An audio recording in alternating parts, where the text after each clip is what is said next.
Welcome to HP Fanfiction. Support me by subscribing the channel. Also, like and share the video to keep me motivated to make more videos like these. Molly Weasley was not having a good day. It started with the Daily Prophet being delivered and went rapidly downhill from there. Her Harry Potter-obsessed daughter had been crying for most of the day, and Molly didn't know what to do to help her little girl. The concerned mother had objected when Arthur first brought the confiscated book home from the ministry, claiming they must have been banned for a reason. Arthur assured her it was merely a children's storybook, withdrawn for copyright purposes, and began to use the banned book for Ginny's bedtime stories. Well, compared to the boy who lived battling dragons to save the day, Babbity Rabbity and the ilk never had a look-in from then on with little Ginny Weasley. She'd accompanied her 4 Hogwarts-bound brothers to King's Cross on the 1st of September, hoping for a glimpse of her hero. Ginny had been disappointed, but consoled herself with the fact that she would be in Gryffindor next year, along with Harry Potter. Today's prophet had shattered those youthful fantasies and broken her little heart.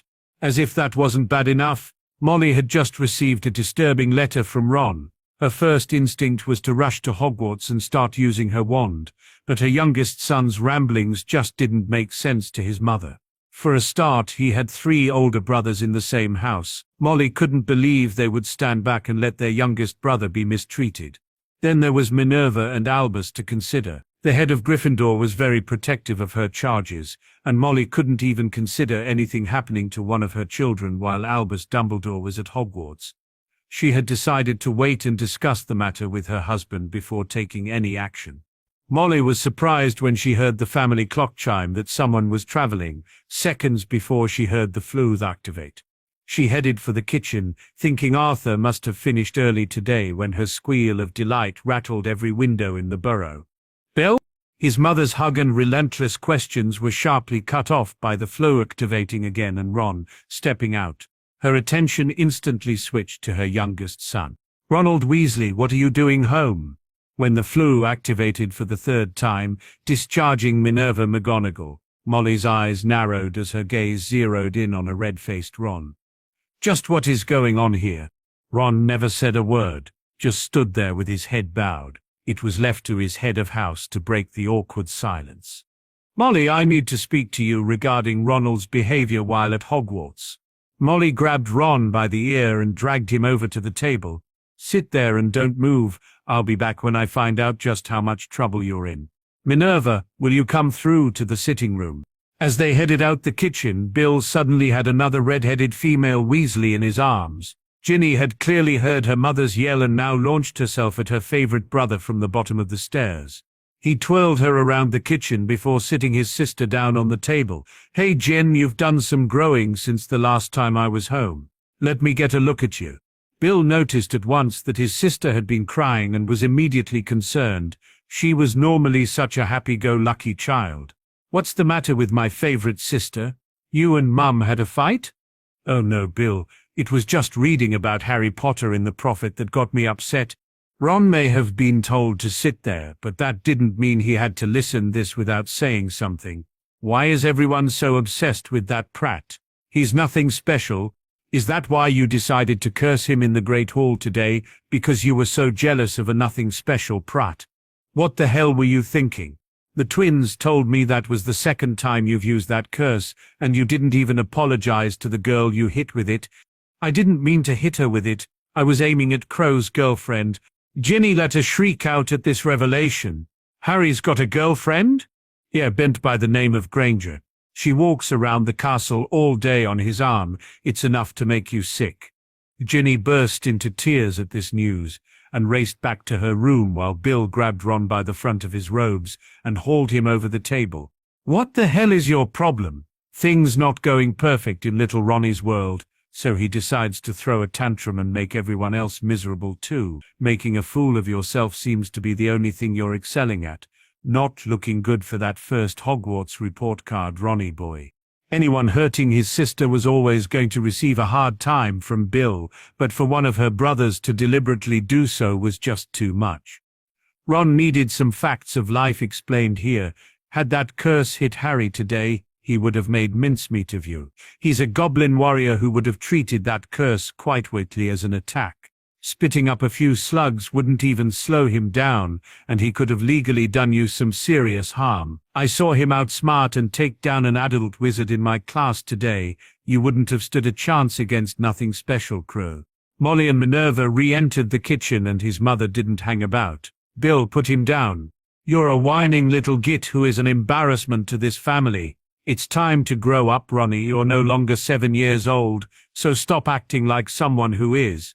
Bill let his youngest brother slide back into his seat while addressing Ron's head of house. Minerva, I don't care whether Harry allows it, I will not have him in my class. I refuse to teach Ron any magic he could use on someone else next time he has a temper tantrum. Excuse me, ladies, I have a sister this prat upset. She needs a big brother who will actually comfort her. Molly knew Bill was Ginny's favorite brother for a reason. He was very protective of her. That Ron had managed to cause so much trouble in so little time was another subject they would be discussing when Arthur got home. Ron, you have been suspended from Hogwarts for the rest of the week. You will be allowed to return on Sunday, but will be on probation for the rest of first year. Should you be in serious trouble again during your probation, you will be expelled from Hogwarts. You have carried out magical attacks on 2 people in the space of a week. Just what are you playing at? Oh right, blame me for everything. Don't bother about what's happening to me. I even got my wand broken. Minerva was in no mood to make any concessions here. Mr. Weasley, in both cases you were the aggressor. Your wand was indeed damaged in a tussle with Mr. Crow, but only after you had cursed one of his friends in the corridor. You seem to think Ronald Weasley should be immune to retaliation or punishment. If you return to Hogwarts with this attitude, I guarantee you will not be in the castle for long. Excuse me, Molly, but I must return to Hogwarts. I hope you and Arthur can talk some sense into him. I would hate to see a Weasley being the first student expelled from Hogwarts in 50 years. Molly was battling her temper as Minerva took the flu back to Hogwarts. She didn't want to start anything without Arthur's presence to rein her temper in if she was going too far. Ron? Go to your room. We will be speaking when your father gets home. Ron tried his best pleading voice. Mum, I didn't have any lunch. I was in the infirmary. Ronald Bilious Weasley, get to your room before I take my wand to you. You bring shame to this family and all you can think of is food. Get out of my sight. Ron might be thick, but even he wasn't stupid enough to argue with his mum when she was in this mood. He shot out of there and went straight to his room. Bill entered Ginny's room to find his sister lying crying on her bed, clutching something to her chest. Gin, please tell me what the problem is. I hate to see you like this, and I need to head to Gringotts shortly. Oh, Bill, it's all falling to pieces. Harry's not a Potter, he's not even a Gryffindor and already has a girlfriend. As Ginny continued to sob, Bill slid the book out her grasp. The image of a bespectacled, skinny young boy with the lightning bolt scar on his forehead jumped off the cover and gave Bill a huge clue to what he was dealing with here. You know Harry looks nothing like this. He doesn't wear glasses, and there's no scar. He's also a far handsomer young man than this. Bill had instantly grabbed Ginny's attention and saw his sister's tears dwindle at the same time. You've met him? I was brought back from Egypt to be his defense tutor at Hogwarts. I left him less than an hour ago. Ginny's tears had all but disappeared now, her curiosity easily kicking self-pity's ass. What's he like? Tell me everything. Does he really have a girlfriend? He's like you, Gin, much too young to be thinking about girlfriends and boyfriends. His best friends are Hermione and Padma, both of whom were trapped in the Hogwarts infirmary by a troll. Harry raced to their rescue and killed that troll with his sword. The real Harry is much better than any story, Gin. He also hates all that boy who lives rubbish. Bill could see his sister was hanging on his every word, so tried to steer her away from this unhealthy obsession she appeared to have. The twins are already becoming friends of his, purely because they treat him as Harry Crow. He'll still be there when you go to Hogwarts next year. Ginny, just remember, he's real and this book is just stories the author made up. Oh, and you'll need to be at least 26 before I will even consider letting you have a boyfriend. At that, Ginny jumped into his arms. Bill thought at least he'd managed to cheer his sister up. He did think that she was much too young to be thinking about boyfriends, and what he said about Harry was also true. He didn't have the heart to tell Ginny that when Harry was old enough to start thinking about such things, it was already obvious who his thoughts would be turning to. Bill found his mother in the kitchen nursing a strong cup of tea. "Minerva tells me you're tutoring at Hogwarts?" "Yeah, the director himself asked me to return to Britain and do this. I actually need to head off to the bank now. There are some meetings I really must attend. Once my schedule settles down a bit, I hope to have more time to spend at home." "You're not staying here?" Bill was shaking his head. "Tutoring Harry is only part of my work. They have other stuff for me to do that I've still to hear about. They badly wanted me to take this job, so included a flat for me to use as well. I still intend to be home for dinner as often as I can, though." This had Molly smiling for the first time today. Having her family around the dinner table was her favorite thing. "She also told me you witnessed what Ron did today. I have no idea what to make of this." After watching the prat upset Ginny, Bill wasn't for pulling any punches. "Ron sees me as a curse breaker. He ignores all the hard work I put in to get where I am. Charlie works just as hard at his profession, and we've all seen the hours Percy puts into his studies. Oh, the twins tell me he has a very pretty distraction at Hogwarts. The fifth-year Ravenclaw girls' prefect apparently said yes when Percy asked her to be his girlfriend. Our Ron has always been a shirker, expecting everything to drop into his lap. If he doesn't grow out of that habit real soon, he's in for a rude awakening." Molly was nodding in agreement. "I don't know where he picked the habit up from. None of the rest of you are like that. Even Fred and George work hard at being the biggest pair of scamps they can be. I hope your father has some ideas, because I don't know what to do with him. His education is hanging by a thread, and all he was concerned about was missing lunch." Albus was pouring a second fire whiskey for the minister, while wondering if he should employ Abe. All these shocking revelations were quickly turning his office into a bar, and his younger brother was the recognized Dumbledore family expert on those. "He can't be back, Albus. This has to be some horrible mistake." Minerva's reaction was pretty much the same as yours, Cornelius, and she saw him with her own eyes. As much as we don't want it to be true, it doesn't change the fact that it is. If this gets out, it will make today's headlines appear like a picnic. Not if we're ready, Cornelius. The good news is I think we have time to prepare. Fudge was now sipping his second drink, after having gulped the first one down. Albus took this as a good sign, so attempted to steer the Minister of Magic in the direction he wanted the ministry to go. "We need to quietly beef up the Aurora department in both training and manpower. When the story eventually reaches the public, as we both know it must, you can rightfully say that the ministry are not only prepared, but ready to respond to the threat. I will give you all the backing I can within the Wizengamot." The minister liked the sound of that. Dumbledore's idea made him appear like a man of action.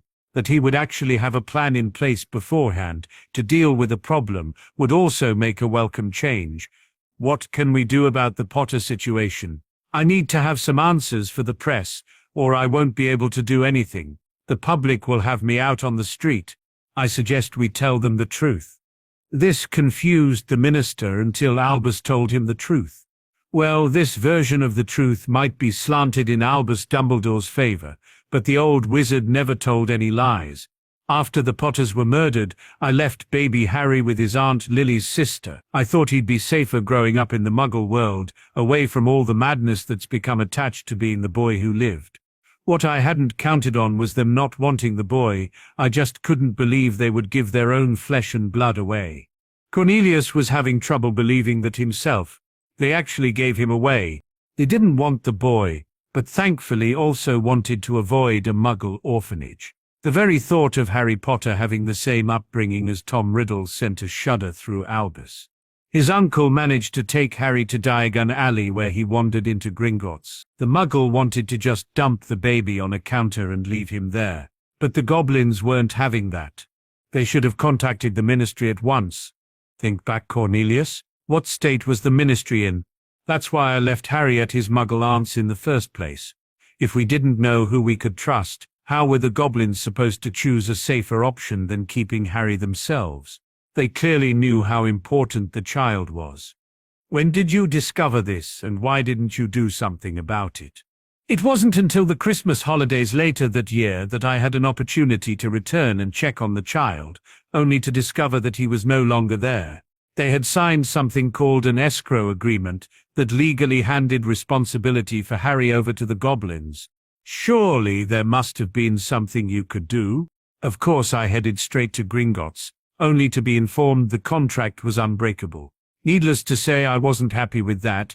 I ended up being barred from Gringotts the same day. If the minister left Hogwarts with the impression that Albus had fought for Harry's freedom until the goblins kicked him out, that was okay with the headmaster. I still think the goblins should have informed us of what was happening. Cornelius, I have met the goblin Harry calls father. They are as close as any father-son I've seen. In any fight against the Dark Lord, Harry is going to be our best weapon. Attacking that goblin, or even Gringotts, in public or the Prophet could see us lose that weapon forever. This now had the minister's entire focus. What should we do then? We thank the goblins for looking after young Harry and helping the lad become the outstanding young man he is. This had Fudge totally confused until Albus explained his reasoning. The escrow agreement ends when the head of the Potter family decrees it to be so, or when Harry finally comes of age. That is all the time we have to ensure that Harry makes the decision we both want, and then takes his rightful place in our society. We have both now seen how Harry responds to a heavy-handed approach. We have to change tactics or risk losing him forever. The Prophet reported that he rejected approaches from respected families. How are we to influence his decision if he continues to ignore us? The boy is very friendly with a Muggle-born witch he met on the train and has since grown closer to Miss Patiel and Mr. Longbottom. The only approaches I know he's rebuffed were from the Weasley and Malfoy boys. Both were rather heavy-handed. He's mixing quite well with his peers, but when anyone pushes him, he pushes right back. This brought up the prickly issue of what to do about the senior Malfoy. If we put Lucius on public trial, it might start the very thing we're trying to avoid, mass panic over you-know-who's return. It also went unsaid between the two wizards just how close Cornelius was to Lucius Malfoy. A public trial could also see the minister out on the street. Albus was perfectly happy for Cornelius to retain the Minister of Magic position, provided he was doing what Albus Dumbledore wanted the minister to do. Lucius is not a particularly powerful wizard. His main threats are his influence and money. You can seriously damage that influence, Cornelius. After all, you are the Minister of Magic. I know this, Albus, but that doesn't affect his finances. He's more than spiteful enough to place his great wealth behind someone else, a rival ministerial candidate inside the ministry. Cornelius, you're forgetting what else happened inside that classroom. Lucius Malfoy drew his wand on a young goblin, a particularly well-connected young goblin, who also has a powerful father. I feel sure the goblins could be persuaded to attack Lucius where it will really hurt him, financially. The sly old wizard could see Cornelius liked this idea. It would get him out from under Malfoy's influence, without the threat of Lucius mounting a challenge on his position as minister. Do you really think the goblins would assist us in this? If Albus was right, and he was sure he was, the goblins had planned today's entire performance in the hope of achieving an opening to do that very thing. He would quite happily take the credit in the minister's eyes, because that gave Albus another lever to manipulate Cornelius in the direction he needed him to go. I'm certain I can convince them to aid us in this matter. It was a puzzled minister who asked the glaringly obvious question. How can you do that, Albus, when you're currently banned from Gringotts? Albus was now really regretting how he'd handled that interview with Barchoke. Felius's assessment of the situation had been uncannily accurate. Barchoke had obviously known what was about to happen and had traveled to Hogwarts in the hope of working with its headmaster. Albus had grossly underestimated the quality of the players he'd sat down with and, as a result, found himself kicked from the game. He had no idea how much of their plans had been revealed today, though a motivated and trained Harry was certainly making a lot more sense to the headmaster than his original option. Had a Dursley-raised Harry Potter arrived at Hogwarts, Albus was sure they would have found dead bodies that day in the infirmary. With three of the heads of houses clearly in Harry's corner, Albus badly needed some way of getting back to the game table. Surprisingly, Cornelius's question gave Albus the answer he was looking for. I have known the Weasleys for generations, and William since he was a baby. I'm positive I can convince him to aid us in this endeavor. He works for Gringotts. Albus, the goblins don't take kindly to their employees working for someone else. You could destroy that lad's career. Sometimes, for the greater good, sacrifices have to be made. Albus could see this didn't sit too well with Cornelius's somewhat skewed morals. He decided to make the deal more palatable for the minister. William is a highly skilled former Hogwarts head boy. Should he need a career change, there will always be a position available for him in the castle. The headmaster was now thinking there could be a hidden bonus for him here. Should William lose his job at Gringotts, Hogwarts would acquire a ready-made defense professor while Albus Dumbledore would have the young wizard's gratitude. Those were the kind of schemes Albus favored, where everybody appears to win but he comes out on top, with information he badly needed. A new defense professor and another person left thinking they were in his debt. With Hermione on his arm and both his friends beside him, Harry was able to walk into dinner as normal. It was already obvious that the story had spread, but they decided to ignore it.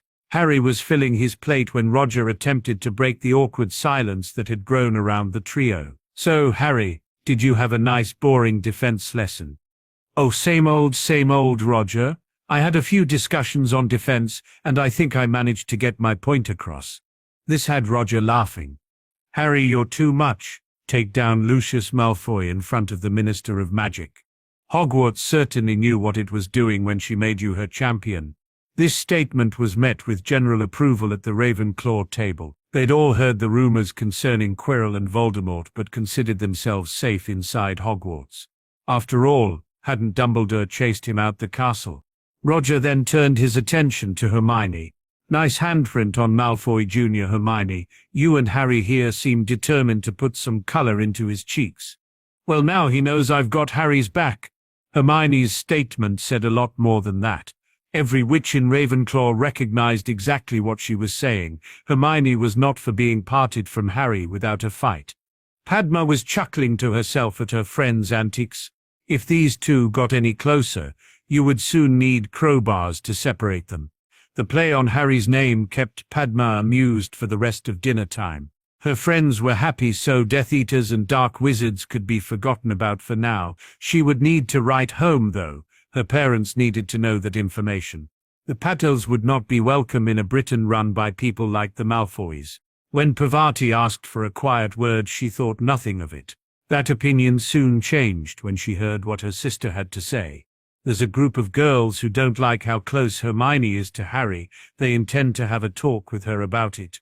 What? Are they out of their tiny minds? Harry will go nuts if they as much as upset Hermione. Merlin help them if anyone goes for a wand. Who's involved in this? As far as we know, it started in Slytherin. They took to heart what the prophet said this morning. They want to see Harry becoming a Potter, but with a pure-blood witch at his side. Gryffindor was approached by Hufflepuff to see if we were interested. Padma wanted an answer immediately, and what was Gryffindor's reply? Do I want to get closer to him? Absolutely, but not like this Padma. We watched Harry against that troll, and then again today in defense. Harry Crow is not someone you want as your enemy. You're his friend. We've both seen firsthand how protective Harry is of those. Hermione is his best friend, and I pity anyone who lays as much as a finger on her. We both know they won't get any pity or mercy from Harry. Gryffindor House wanted nothing to do with this, and gave the Puffs something to think about. Do you know if Ravenclaw House was approached? I think they were looking at the older year groups. I'm pretty sure most of the first years would give them the same answer. Gryffindor did. You guys are too well liked for anyone to go against. That and Harry can be rather scary at times. Were the first year Slytherins involved? We heard it was the second years, with even a couple of third years interested. I don't think they got anywhere near the response they expected. I just wanted to pass this on to you. If they go ahead, they'll try and get Hermione alone. Keep an eye on her, Padma. The sisters hugged before heading off to their respective houses. Padma wasn't sure if she should say anything. Why worry Hermione when the whole thing might fall flat before it got off the ground? She decided to stick even closer to Hermione for the rest of the week and see what happened from there. Bill was shown directly into Barchoke's office, and after the courtesy of greeting was over, proceeded to tell the goblin exactly what happened in his son's defense class today. He also tagged on the bit in the toilet, though left out the confrontation with Ron before the class started. Goblins were normally very good at hiding their emotions, but Bill detected a mixture of pride and relief from this important figure inside Gringotts. Cursebreaker Weasley, you are an astute young man. By this time you will have figured the increased pay and supplied accommodation is not just for teaching some 11-year-olds defense. I am really pleased that you have already offered Harry and his 3 closest friends extra lessons. Saves me having to make the suggestion. Where we go from here depends entirely on how much I and Gringotts can trust you. Bill was now sweating. For a goblin to bring up the issue of trust was either very good or incredibly bad. There was no middle ground. Master Barchoke, I have always given of my best in my work for Gringotts. I have no intention of changing that. If the issue of trust regards your son, I feel there are some questions I would like answers to before offering further commitment. Today was a plan well executed for aims I totally support. I think before I can honestly commit myself further, I would need to know what the ultimate aims of Gringotts are here. This worryingly drew a smile from the goblin. You were not our only candidate for the position you now find yourself in, but you were my choice. Even asking those questions confirms my high opinion of you is justified. Our first goal is the total destruction of the creature who calls himself Voldemort, taking as many of his followers with him as we can. Master Barchoke, that is a goal that will have my full support. Anything I can do to bring this about, Gringotts can trust me to perform with every fiber of my being.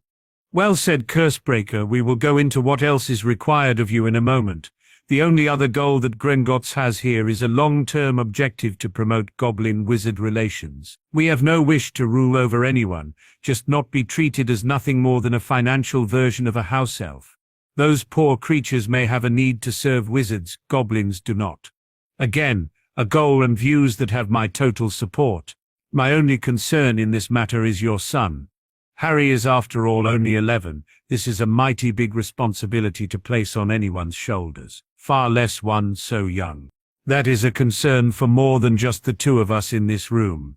Harry needs someone he can talk to, discuss things with while in the castle.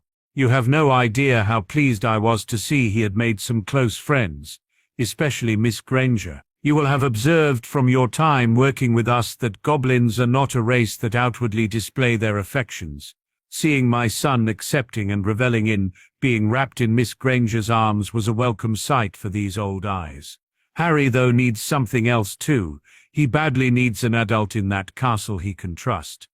We are hoping that can be you. Whether your relationship becomes that of a mentor or an older brother figure would be left up to you and Harry. Bill now understood why the issue of trust was mentioned. This was huge. I am honored you would even consider me for this role. Can I ask more about Harry? What training has he already had? How did he respond to that training?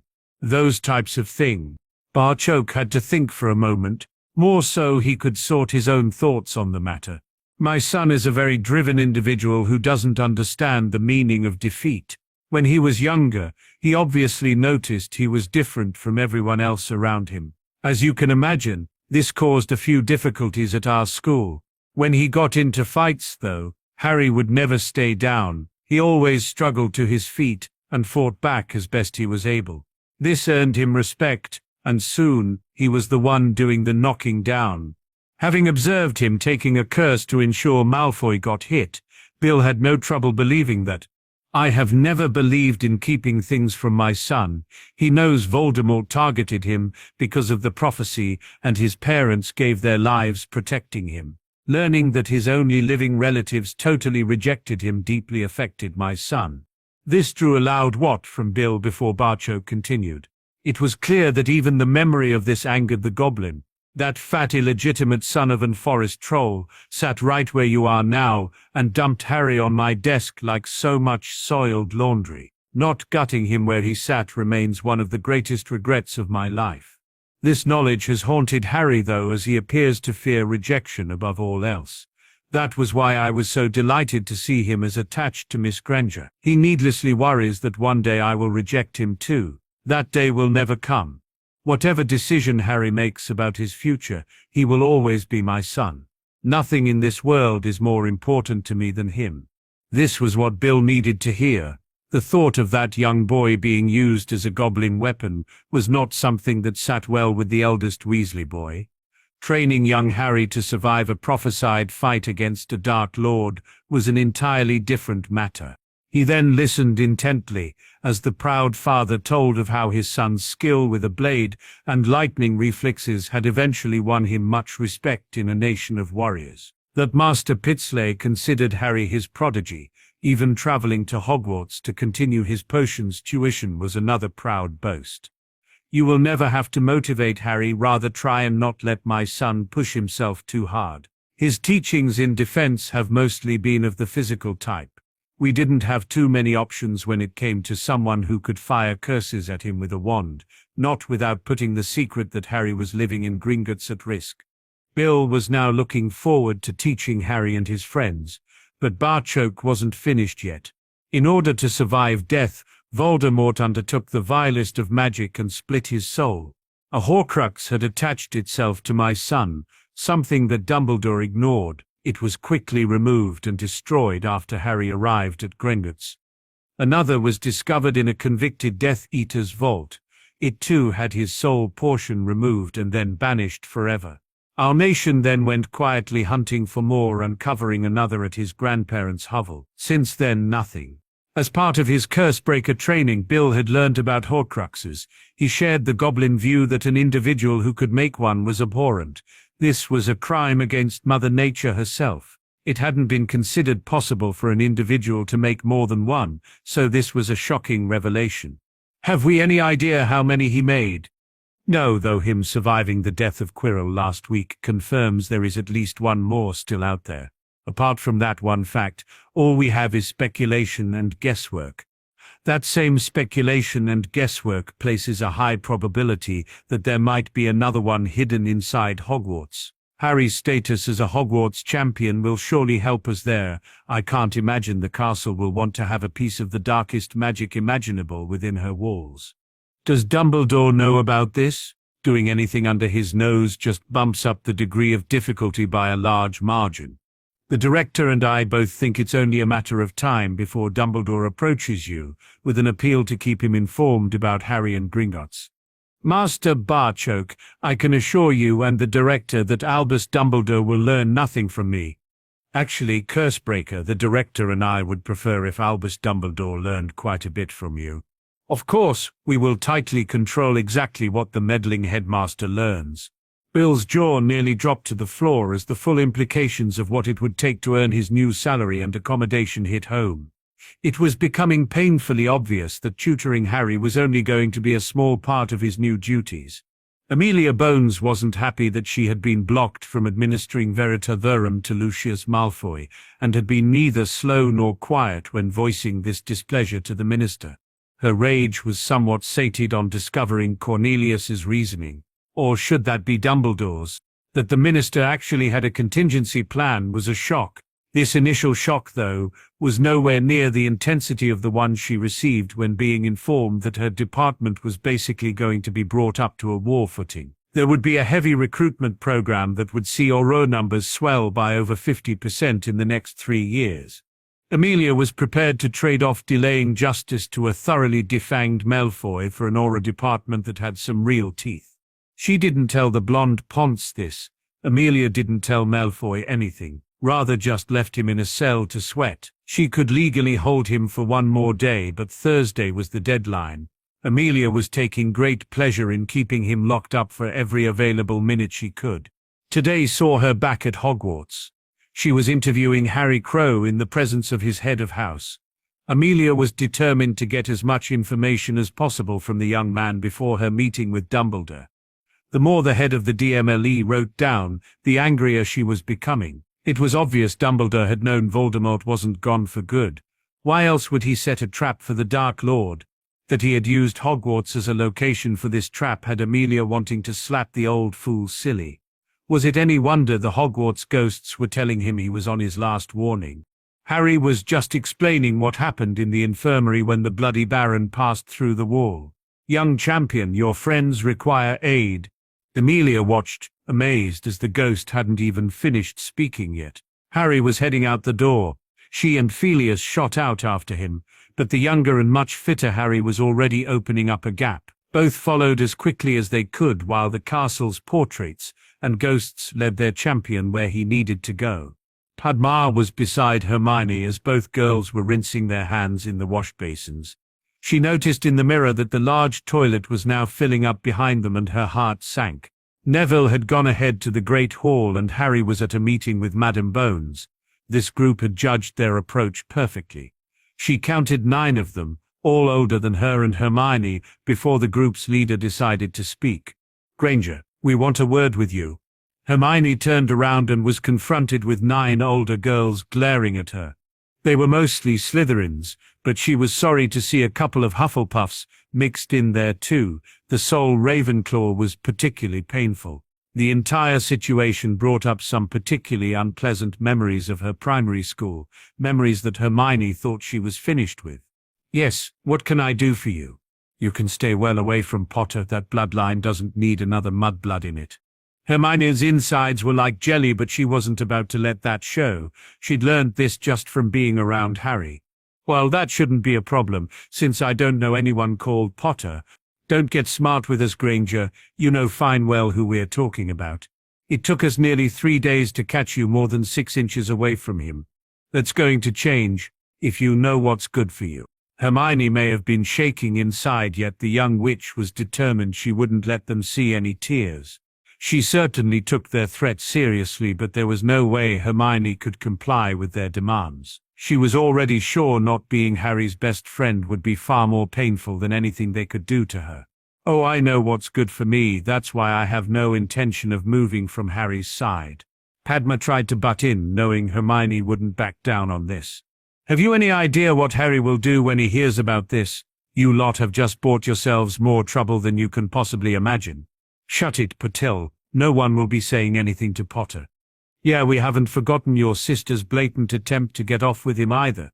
Batting those eyelashes while offering up a life debt. The Potter bloodline doesn't need tainted with your lot either." Hermione couldn't just stand there and ignore the racist comment against both her friends. Wouldn't that be Harry's decision? The lone Ravenclaw in the group then decided to make herself heard. "Listen, Granger, once you break up with him, a proper pure-blood witch will step in and console the boy who lived." The very thought of having to sit back and watch Harry with another girl hardened Hermione's conviction. "Never going to happen. I will be at Harry's side for as long as he wants me to be. Looks like we'll have to do this the hard way, girls. Let's make sure our Harry never wants to go near the bitch ever again." Hermione felt herself being hit by 2 curses to her face before Padma moved to offer some protection. This resulted in her friend getting cursed too. There was then a loud animalistic roar before everything went to hell in a handbasket. Harry burst straight into the girls' toilet and quickly took action. There was no "what's going on here." His training had taught him you didn't waste time on such niceties. There were 9 enemies crowded around Padma and Hermione. All appeared older than his friends and had their wands out. Both his friends had already taken some hits and Padma had clearly jumped in front of Hermione to offer some protection. Harry let out a roar as his knife went to work. The 9 girls thought they couldn't lose. They were only up against 2 firsties. Suddenly there was a devil amongst them, a devil that punched, kicked and sliced his way through them in seconds. Screams of pain and shock were heard as wands and bodies hit the floor. By the time Phileas and Amelia got there, 8 of the girls were on the floor. Most had been physically struck on some part of their body, but all had either the back of their hand slashed open or their wand cut right through. Harry currently had the large Slytherin girl who'd been at the front of the confrontation pinned against the wall, with his blade poised at her left eyeball. The girl had blood dripping from her wounded hand, and liquid of a different color pooling between her feet. The Slytherin had somewhat understandably wet herself from fright. "Tell me why, and make it good. Otherwise I'm taking this eye in payment." The girl was now sobbing in terror and clearly incapable of speech. Amelia had her wand out and was about to intervene when the two victims beat her to it. Hermione was incapable of speech at the moment, but her gentle hand on Harry's shoulder grabbed his attention. The sheer ferocity behind the stinging hex had left Hermione practically unrecognizable, while her two front teeth were now about 6 inches long and still growing.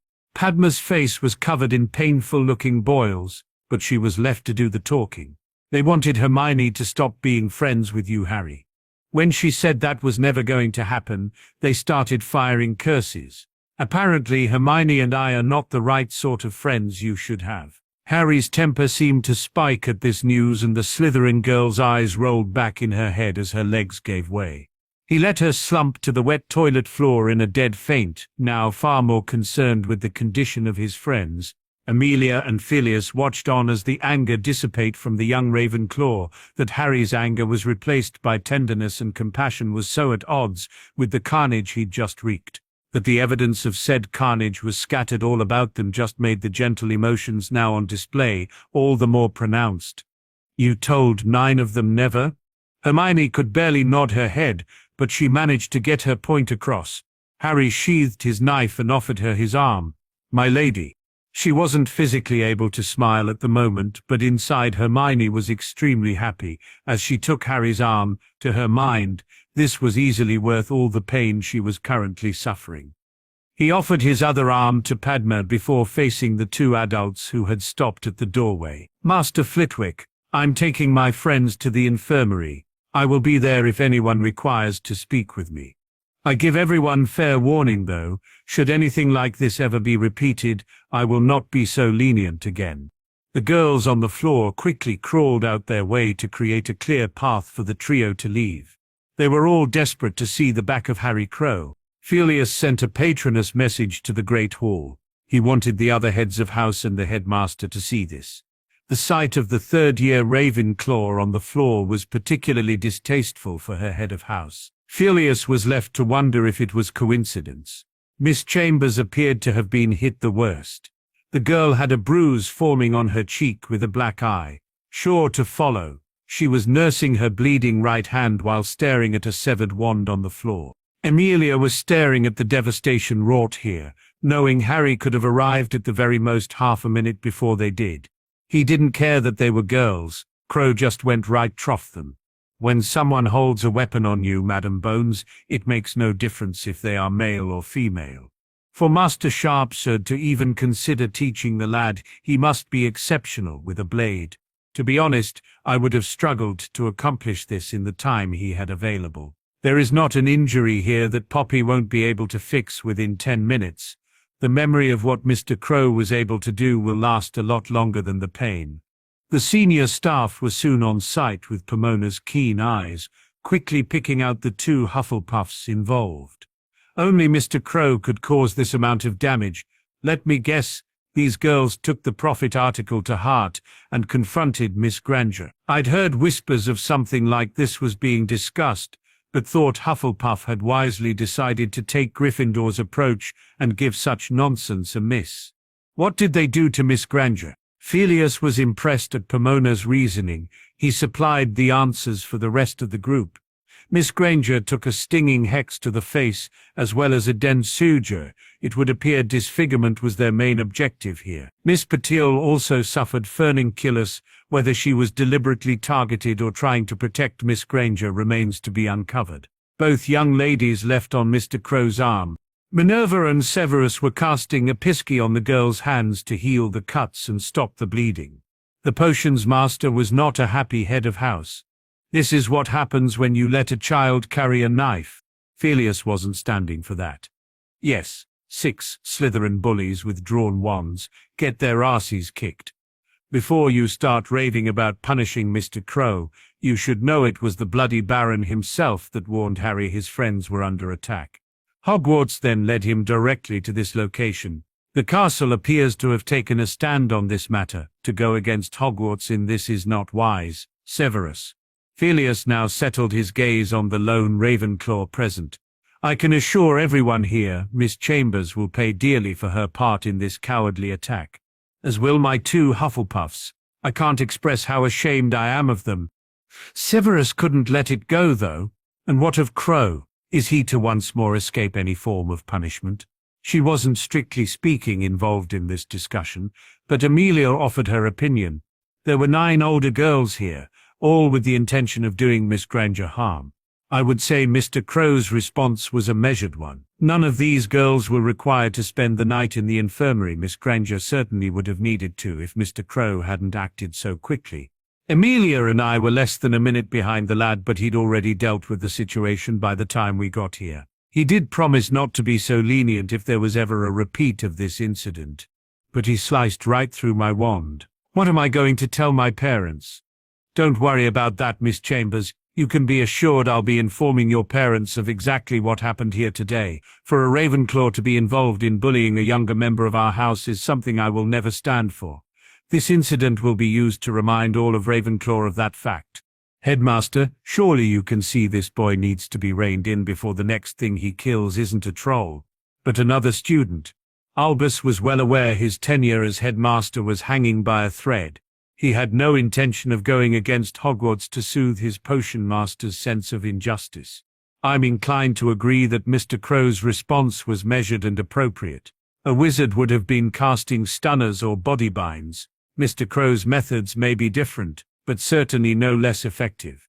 I watched him use that blade on Lucius Malfoy. His speed and control is astonishing.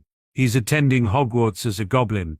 I assume this is a goblin response to what was undeniably an attack on his friends. His question was aimed at Felius, and the charms master didn't disappoint. Actually, headmaster, his reaction was a lot more measured than I feared. The goblin response would have been to ensure this could never happen again. I expected to see limbs on the floor. The girls had been quietly crying, but this comment introduced an element of wailing to their accumulated outpouring of self-pity. None of the adults present thought this group would ever be going near Miss Granger again. They also thought that was Mr. Crow's intention. Word of this would spread throughout the castle before curfew. Who would dare attack Miss Granger when her protector had taken down 9 older enemies to keep the young witch safe? When you factored in his killing of that troll to achieve the same result, and that the castle had not only warned but aided him today, Miss Granger should be one of the safest witches in the castle. Minerva, though, was determined to have her way on this matter. That there were no Gryffindors amongst the attackers pleased her more than she could say, but the deputy was determined to enforce discipline here. Severus was more inclined to punish Slytherin students for getting caught. That wouldn't be happening this time. Hogwarts already has a student under a week's suspension and placed on probation for the rest of the school year. If I discover this attack was because of Miss Granger's blood status, and I'm almost sure that was the case, all of these girls will be receiving the same punishment. Albus, could you cover my classes for the rest of today? I will probably need to arrange 9 home visits. Severus appeared ready to have a fit, but Pomona cut him off. That seems fair. Felius had more to add, though.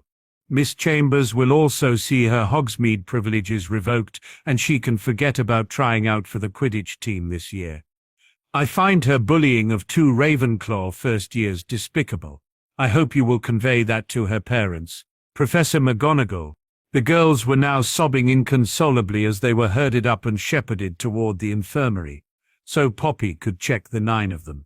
Minerva wanted a word with the other 3 involved in this debacle, so she headed there too. Albus tagged along, content he now had a genuine excuse to put his meeting with Amelia off again. The headmaster intended to avoid said meeting for as long as possible. Severus didn't think he would be able to attend the infirmary without getting into an argument with Crow. Having heard what he did to Lucius, the potions professor rather wisely decided to head back down to his dungeon. The only thing that travels faster than news inside the castle is speculation. Speculation was currently rife amongst the students, especially after seeing the senior staff rush from the Great Hall. So it was hardly surprising that Neville and Parvati arrived at the infirmary only moments after the Ravenclaw trio got there. Both Gryffindors had quickly noticed who was missing and thought this was the best location to discover if anything had happened to their friend's family. Parvati was in tears seeing her twin's beautiful face in that condition. I warned you they were after Hermione. How did this happen?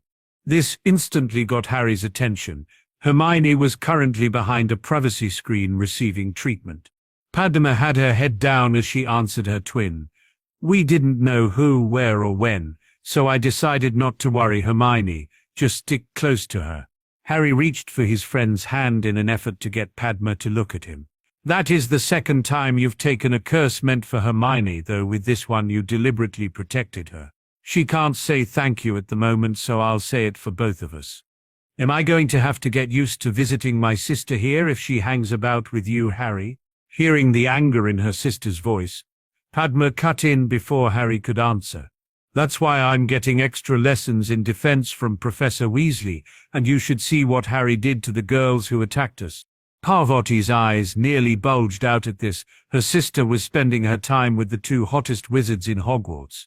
She didn't get a chance to comment further on this, though, as both Parvati and Neville got an opportunity to see firsthand what Harry had done to the attacking girls. The senior staff were leading the girls into the infirmary. It was hard to miss that every single one of them shied away from Harry.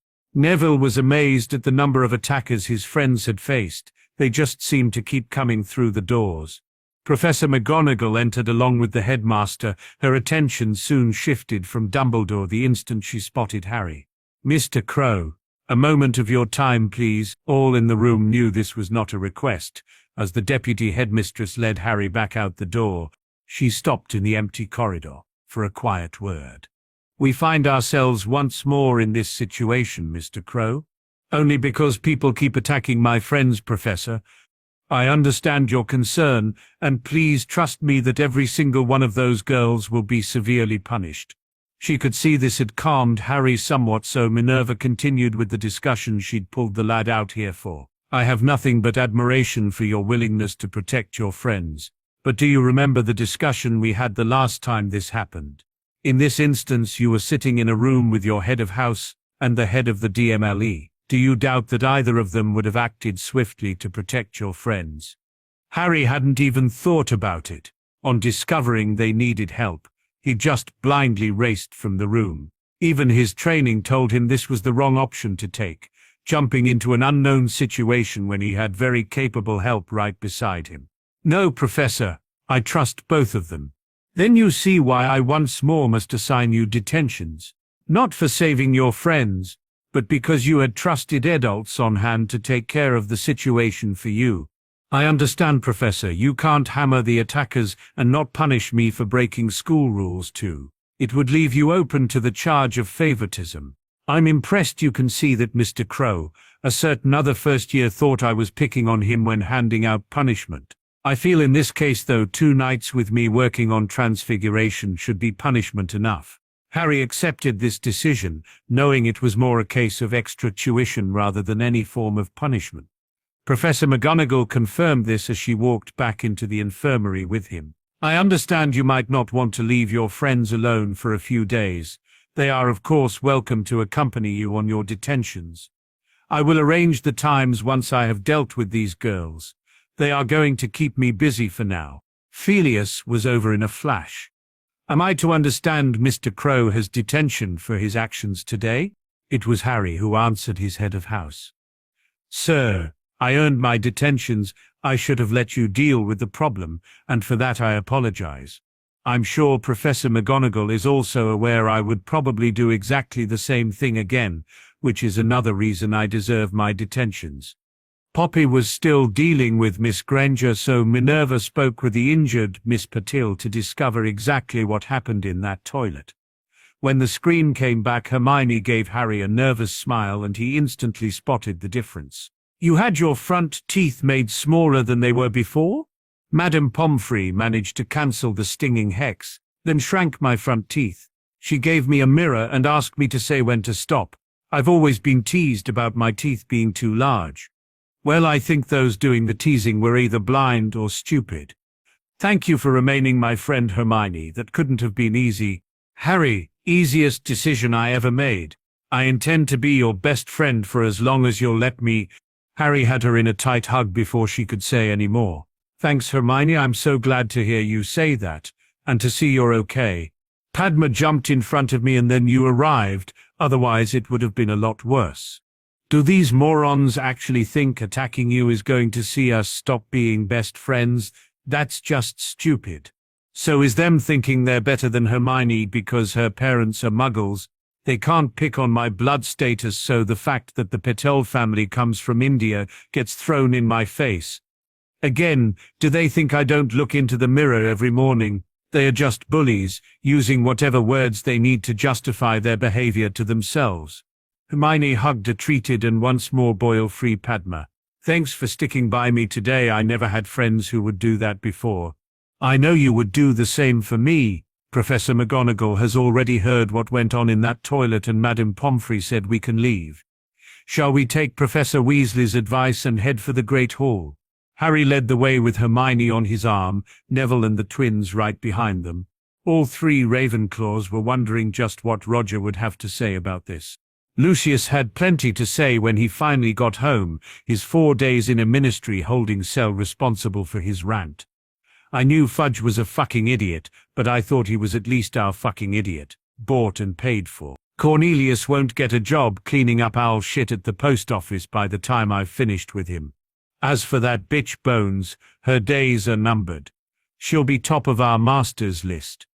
Lucius then noticed his wife appeared distraught, far more than his few days in a cell warranted. This worried her husband, as Narcissa was normally so aloof. Emotions were for lesser beings. She nervously handed him a scroll. The Gringotts seal on the scroll alerted the head of the Malfoy family. This was serious, but reading what it contained terrified Lucius more than that blade against his chest. Those bastards are closing down our vaults because of that little shit. I better get right over there. It's going to take most of the 24 hours they've given us to get everything out. His wife, though, had some really bad news for him. Lucius, that was delivered on Tuesday. The 24 hours has long since passed. What, didn't you tell them I couldn't come to the bank? They said that was not their problem. What about our contacts at the ministry? Didn't you get in touch with any of them? I tried everyone we know. I even went to Bones and begged her to let you out for a few hours. All I got were excuses, apologies, or doors slammed in my face. Lucius now found himself holding on to the nearest wall to keep him standing upright. Did you manage to get anything out? Narcissa tried not to let her anger show, but didn't quite manage it. You put a cap on how much I could withdraw from the Malfoy vaults. 100,000. He was now leaning on the wall. That won't last us very long. It won't last at all, since I don't have it. I offered it to Fudge to get you out. I'm facing charges of attempting to bribe the Minister of Magic, and the money was confiscated as evidence. Lucius had now slid down the wall and was sitting on the floor as the blows kept coming. I managed to transfer money to Hogwarts and pay for all 7 years of Draco's education, but apart from taking my jewels, I was blocked from doing anything else. All we have left is the manor and its contents. Just as he was thinking they had reached rock bottom, Lucius discovered there was more to come. We also have a basket full of scrolls, every single one of them thanking us for our efforts. But they no longer require us for their committee or board. Someone has really put the word out just what the hell happened in Hogwarts on Monday. It was only now beginning to dawn on Lucius exactly what had happened in that classroom. He'd been trussed up and then stuffed better than any Christmas turkey. He swore vengeance on everyone involved in this conspiracy, especially Potter, Crow, or whatever the little bastard called himself. Lucius, of course, had contingency funds stashed where no one else could find them. Their lifestyle may take a downturn, but they were a long way from being Weasley poor. The Malfoys' change in circumstances would certainly put a swift end to funding anyone else. Those associates who had become reliant on what was basically a handout were now going to have to look elsewhere. The Ravenclaw trio were at breakfast and looking forward to their extra defense lessons over the next 2 days. Bill had discussed suitable times with Harry's father, and both had thought the weekends would be best. Harry had received word from his father to say that the curse breaker was now fully involved in their plans and could be totally trusted. With Bill now timetabled to be in the castle Monday, Thursday, Saturday and Sunday, not forgetting Master Pitsley on a Friday, Harry felt a lot better about the Hogwarts situation. That one of their own had been involved in attacking Padma, and Hermione had put a strain on mealtimes at the Ravenclaw table. Most of the house knew Chambers was ambitious, but all considered her actions to be a step too far. Hearing that there were advanced lessons on any subject available was always going to break through any awkward barriers amongst Ravenclaws.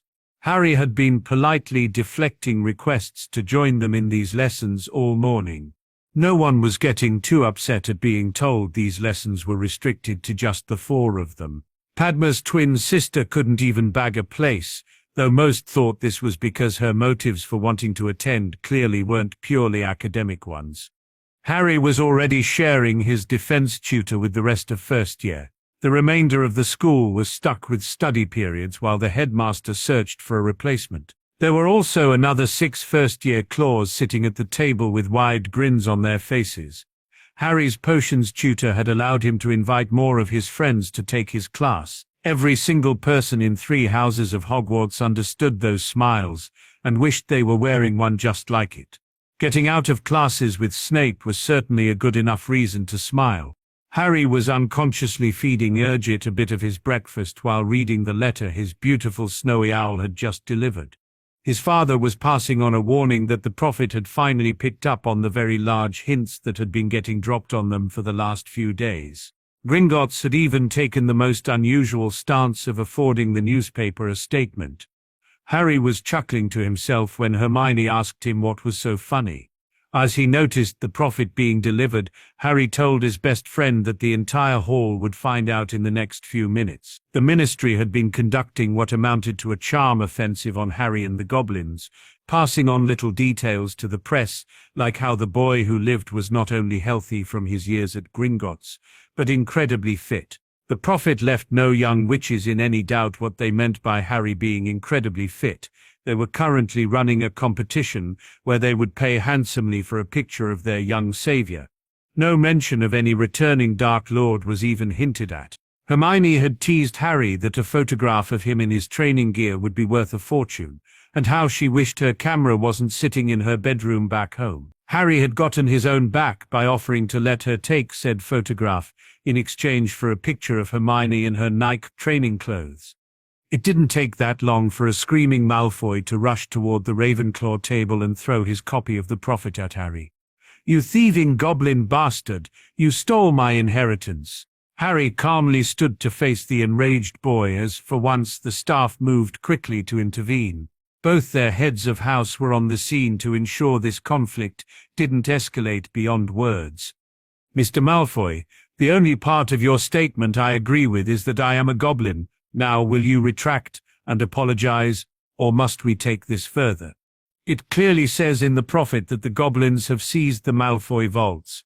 How is that not stealing?" Harry didn't let the Slytherin's rage affect him. He'd been expecting this confrontation since reading the letter from his father. The prophet must have made a slight error. Those vaults belong to Gringotts, and are rented by the Malfoy family. As with any rental agreement, there are always conditions attached. An adult witch or wizard attempting to attack a young goblin with their wand certainly breaks those conditions, and will see them kicked out of Gringotts. When my father heard what the head of the Malfoy family had attempted, he went straight to the director. It should also be noted that as per the conditions of rental, your father was given 24 hours to retrieve anything he wanted from those vaults before they were sealed. My father couldn't get there on time. Again, the conditions of the rental contract allow for this. Had your father been too ill to get to the bank, the 24 hours would have been suspended until he was able to attend. In accordance with the conditions of the rental contract, being locked in a ministry cell is not an agreed and acceptable condition for suspension, so the 24 hours lapsed. It's standard Gringotts banking practice that's taught to every young goblin and perfectly legal. Phileas then asked a question he already knew the answer to but wanted everyone else to hear.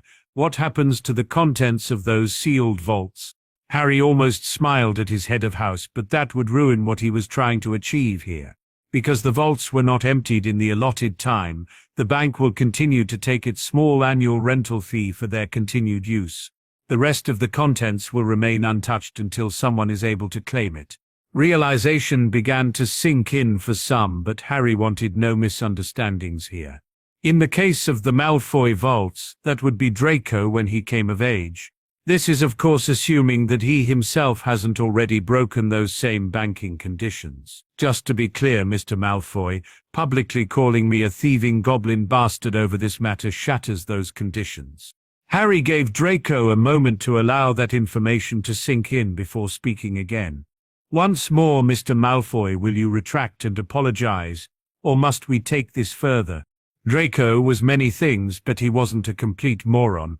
The goblins had the Malfoys by the short and curlies, and he'd just given them a perfect excuse to yank those hairs out by the root. It was time to grovel, no matter how distasteful. Being poor was a far worse fate than eating some humble pie. I apologize unreservedly, Mr. Crow, both for my lack of manners and the ill-informed comments I made. I now clearly see my statement was in error, and retract every word spoken. I was not aware of what was involved in closing those vaults and acted in haste and anger. Perfectly understandable, Mr. Malfoy, even if it was regrettable. I'm quite prepared to accept your apology and forget the entire incident. This time, Draco bowed in thanks, before turning to leave the Great Hall. The entire castle now knew Crow owned his arse. The very thought of that same arse, dressed in second-hand robes for the rest of his life, was more than enough for Draco to keep his head up and defend his decision to anyone. He'd taken the only option available to him, and would continue to do so until he reached 17. Then he would be moving the entire Malfoy fortune elsewhere before seeking his revenge. This required an urgent letter home to his father. Both heads of house returned to the staff table, content the matter had been resolved without breaking any school rules. While Harry sat back down to his interrupted breakfast, Hermione was reading Malfoy's discarded paper, but had a question that the prophet didn't answer. Gringotts actually have an official statement on the matter printed in the prophet. It covers in detail everything you just said, including listing the conditions that are considered a breach of contract. Malfoy could have saved himself the embarrassment if he'd only finished reading. I suppose the Malfoy loses vaults headline was as far as he got. It doesn't mention though why his mother couldn't just move their valuables. Padma supplied the answer to her muggle-born friend. No head of a pure-blood family would give his wife access to everything, probably too frightened they would be robbed blind. Harry didn't know this, and it went against the information he did have. My dad had her assigned full access to the Potter vaults. There were obviously things only the head of the Potter family could do, but those apart everything was equal. This intrigued both his friends, though it was Padma who asked how he knew this. My father is the senior accounts manager at Gringotts. The Potter family account is the most senior at the bank. My father knew both my mum and dad, and liked them very much. He says I've got my mother's eyes. Your mum must have been beautiful. The words were out before it dawned on Hermione what she was saying. Padma was sitting watching both of them turn shades of pink and decided to help out, though she would tease Hermione mercilessly when she got her alone later. Hey Harry, I think you could get Malfoy to clean our shoes for us. I think you could get Malfoy to do just about anything you wanted. That is not the goblin way, Padma. Maybe not, but you have to admit it would be funny. This cracked the three of them up.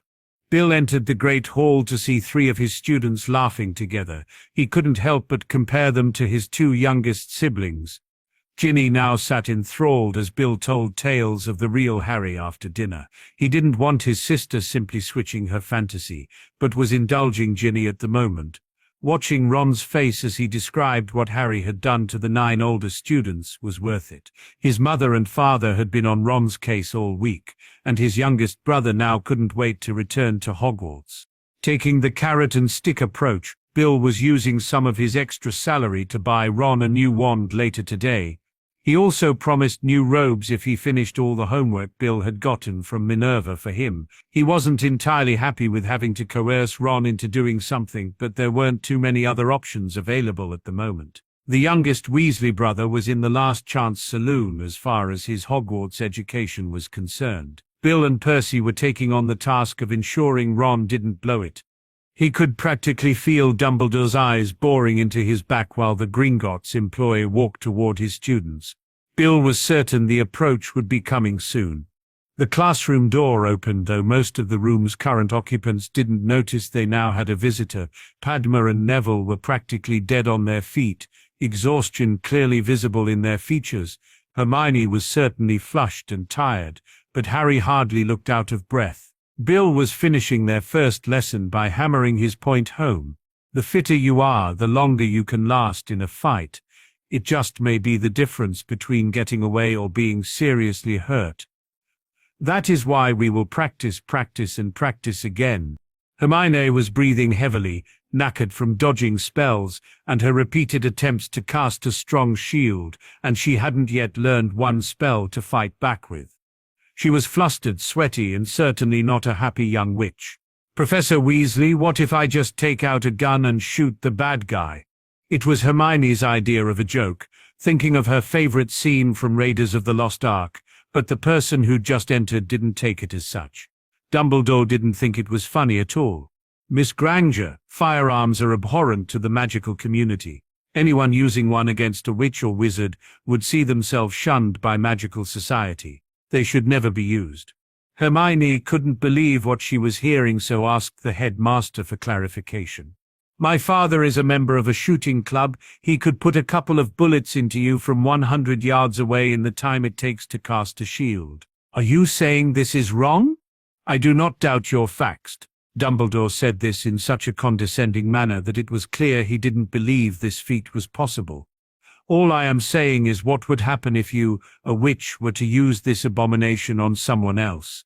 And just who makes up these rules?" Hermione didn't wait for an answer but turned to Harry, wanting to hear the only opinion that mattered to her.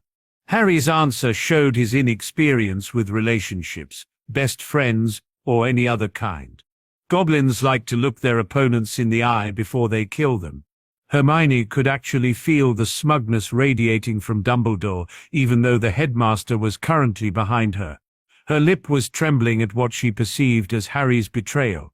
"I'll tell you what, Harry, while you're looking into Voldemort's eyes, I'll shoot the mad bastard in the head. I don't care if no one ever speaks to me again, at least you will be alive. If you let others set the rules, you'll be dead, because Voldemort certainly won't let any stupid rules stop him getting what he wants." With that, Hermione ran out the door in tears.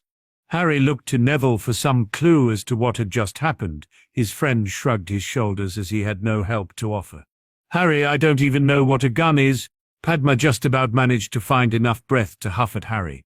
"It doesn't matter what a gun is. She was right and you were wrong. Now get after Hermione and tell your best friend that, you moron."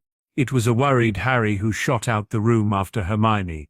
Albus, as usual, was able to turn any situation to his advantage.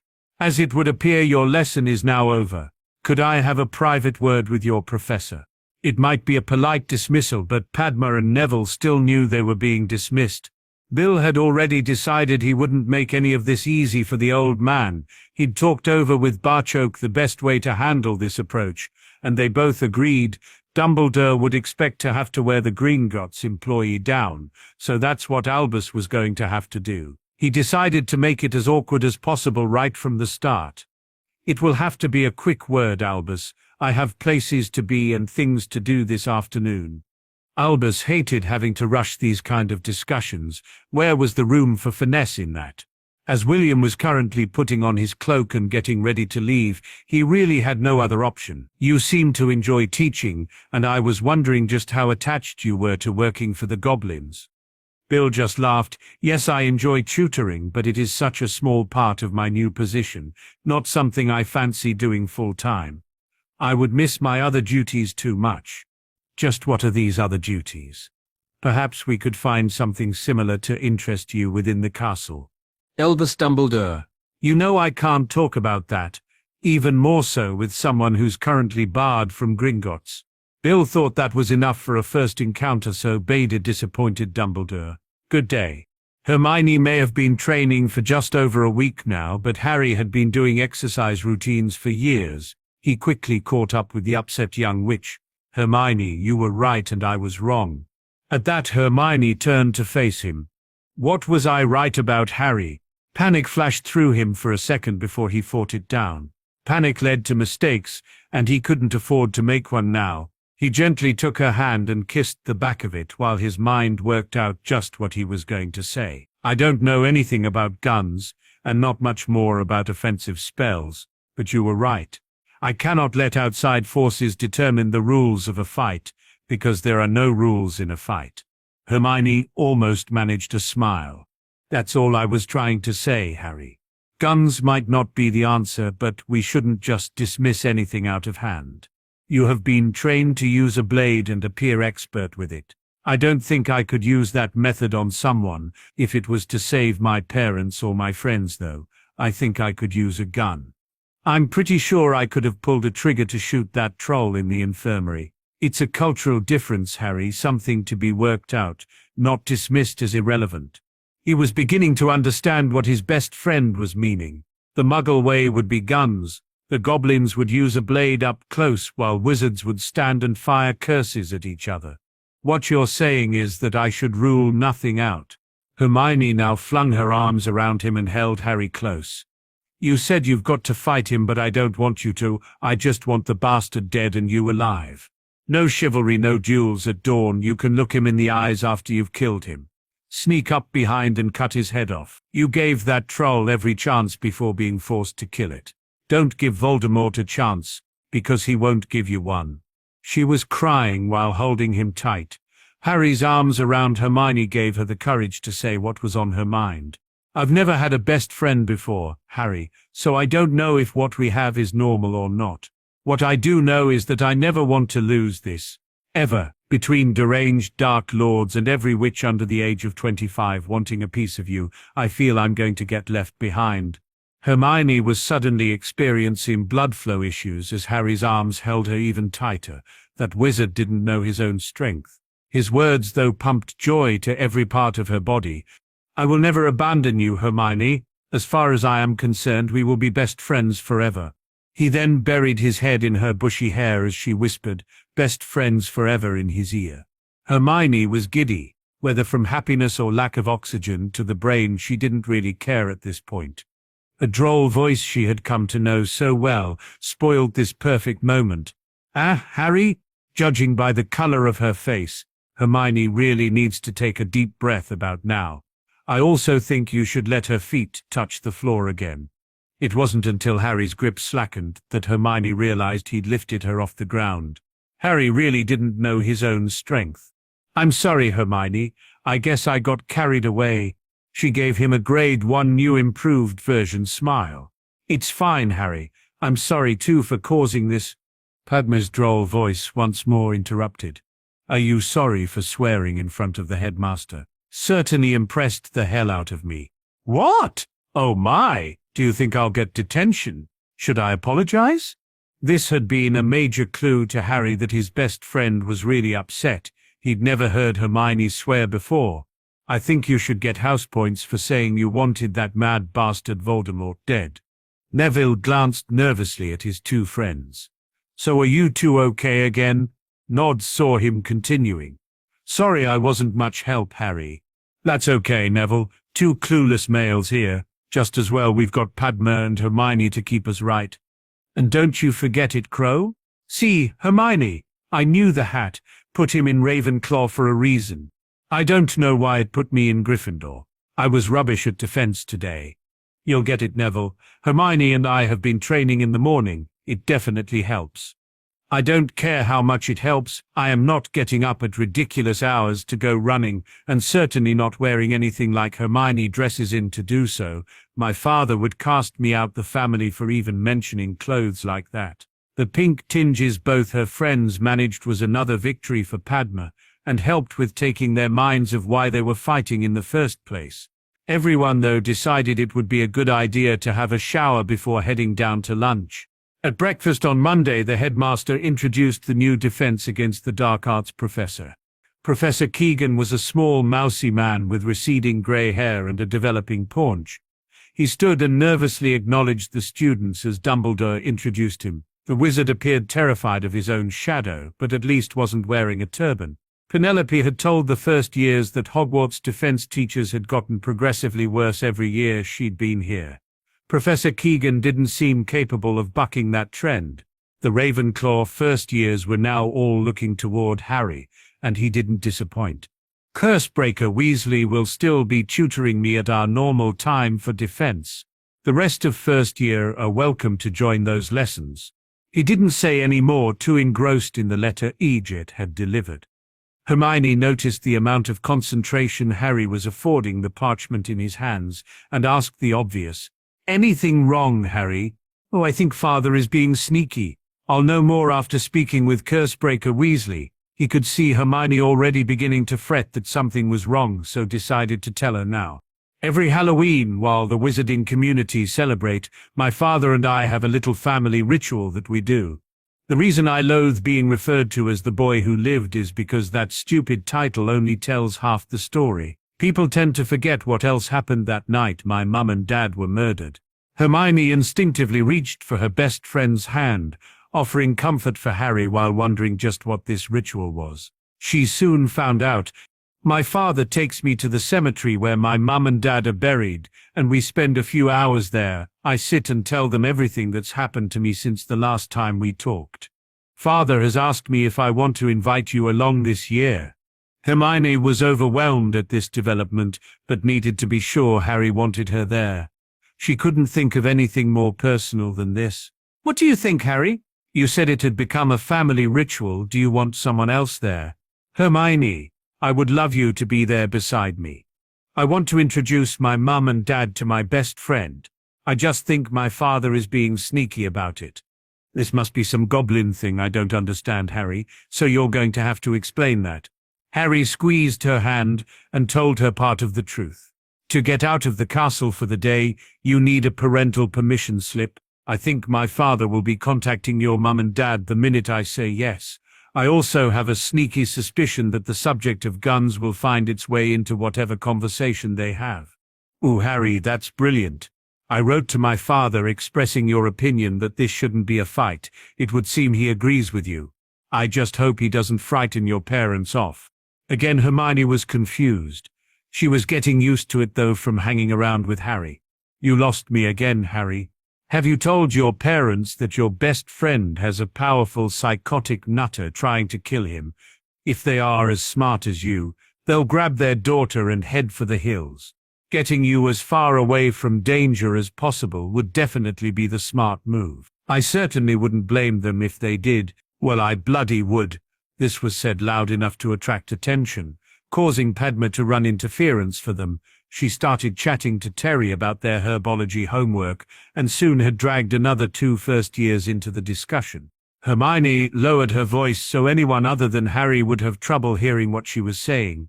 "My parents know I was in the infirmary when that troll paid a visit. They also know who saved me. I've described in great detail how you and Padma stood up for their daughter when those girls ganged up on me. We both know Neville would have been beside us too if he'd known. My mum is over the moon that I have friends now who would do that for me. That I'm exercising and taking extra lessons on how to defend myself has my dad pretty chuffed too."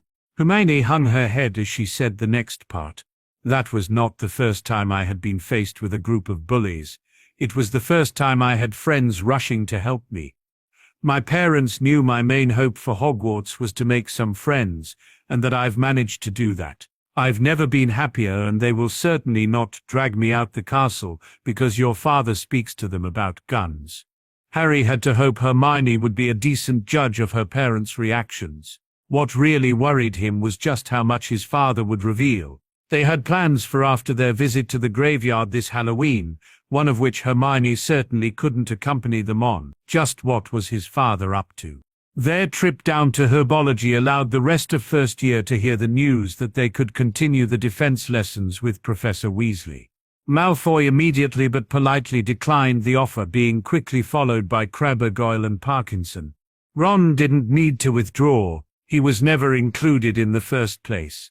Ron had returned to the castle with his new wand tucked away in the pocket of his new robes. His mum and dad had badgered and harried their youngest son every chance they could while he'd been home. With Ginny not talking to him because he tried to attack her hero, it had been a pretty dismal time for the youngest male Weasley at the Burrow.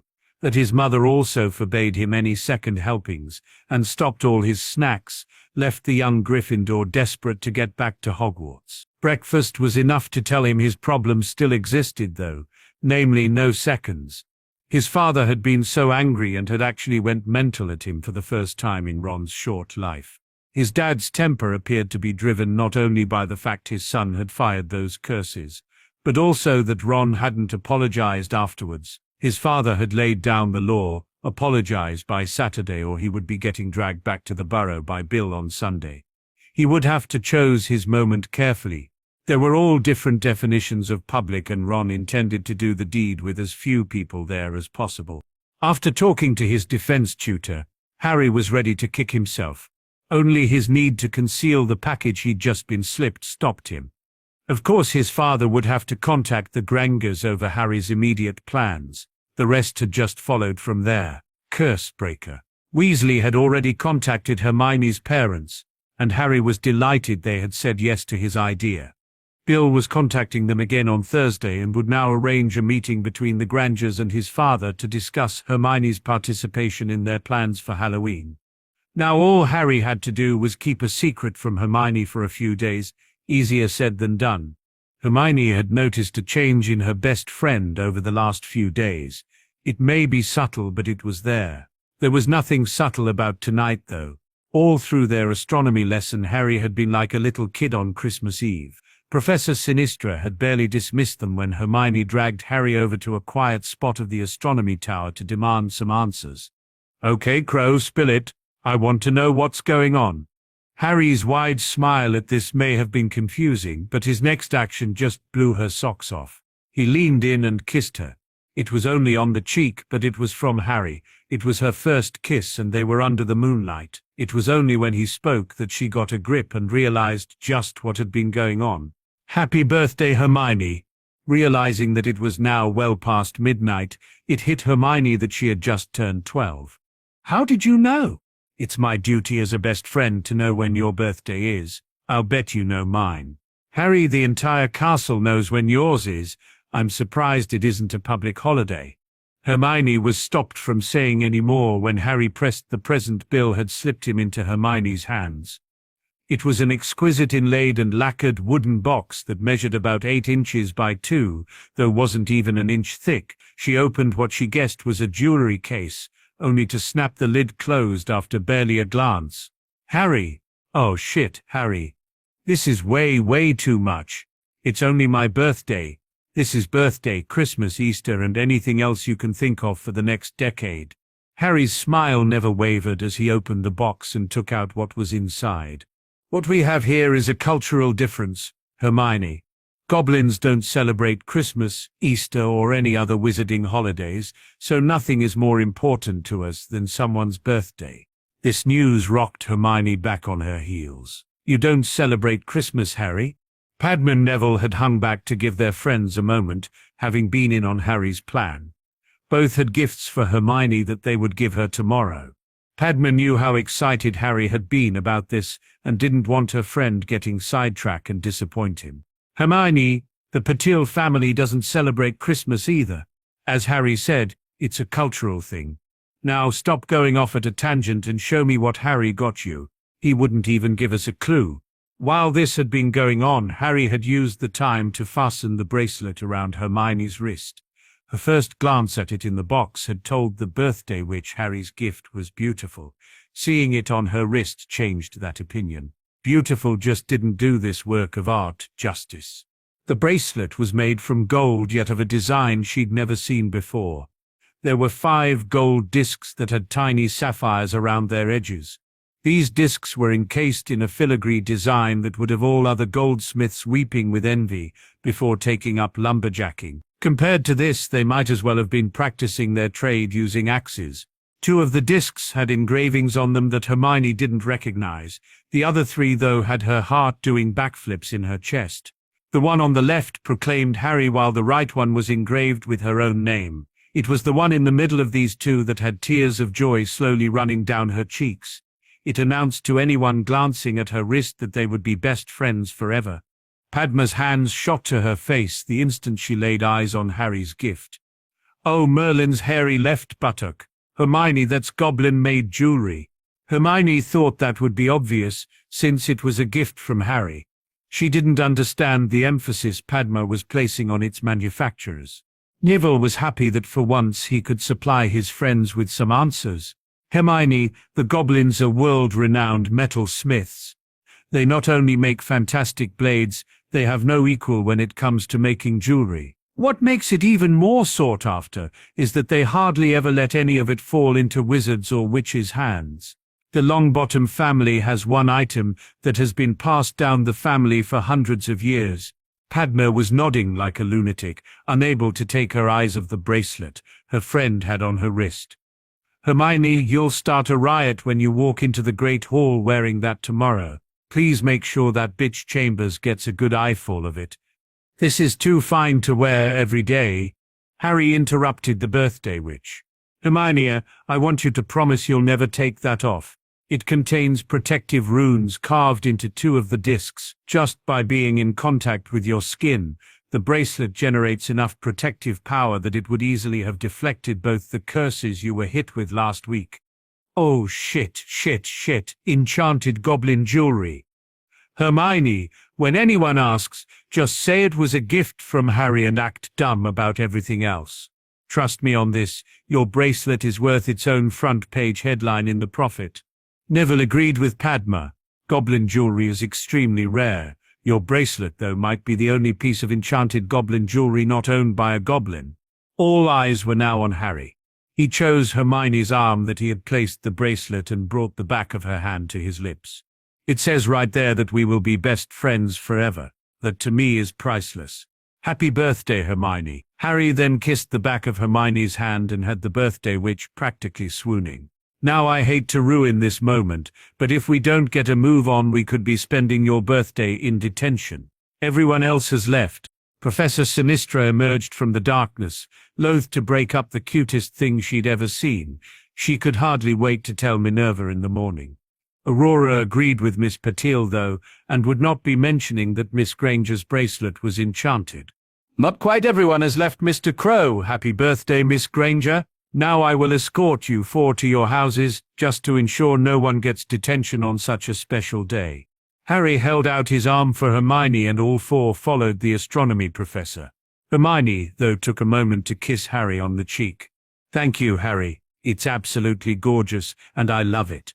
Both may have been blushing as they made their way along the corridor, but their wide smiles could practically light their way back to Ravenclaw Tower.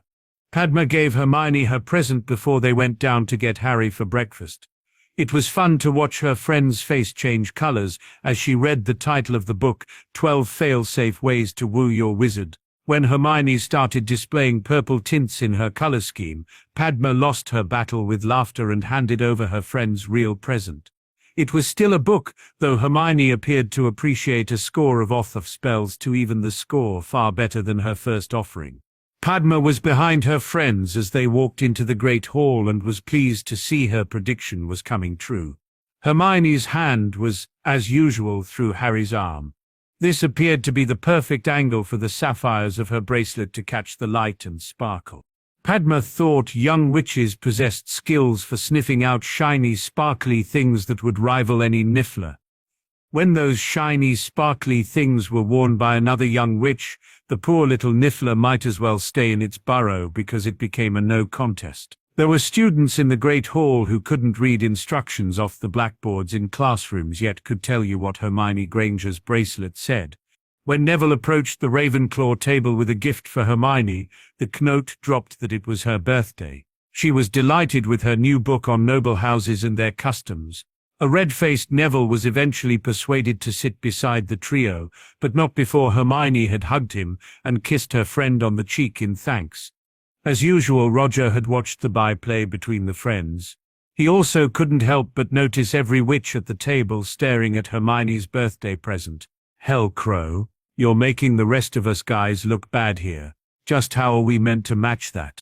Harry really liked Roger's joking nature and answered right back in the same vein. Well, Davies, I don't see what's wrong with letting everyone know I have a great best friend.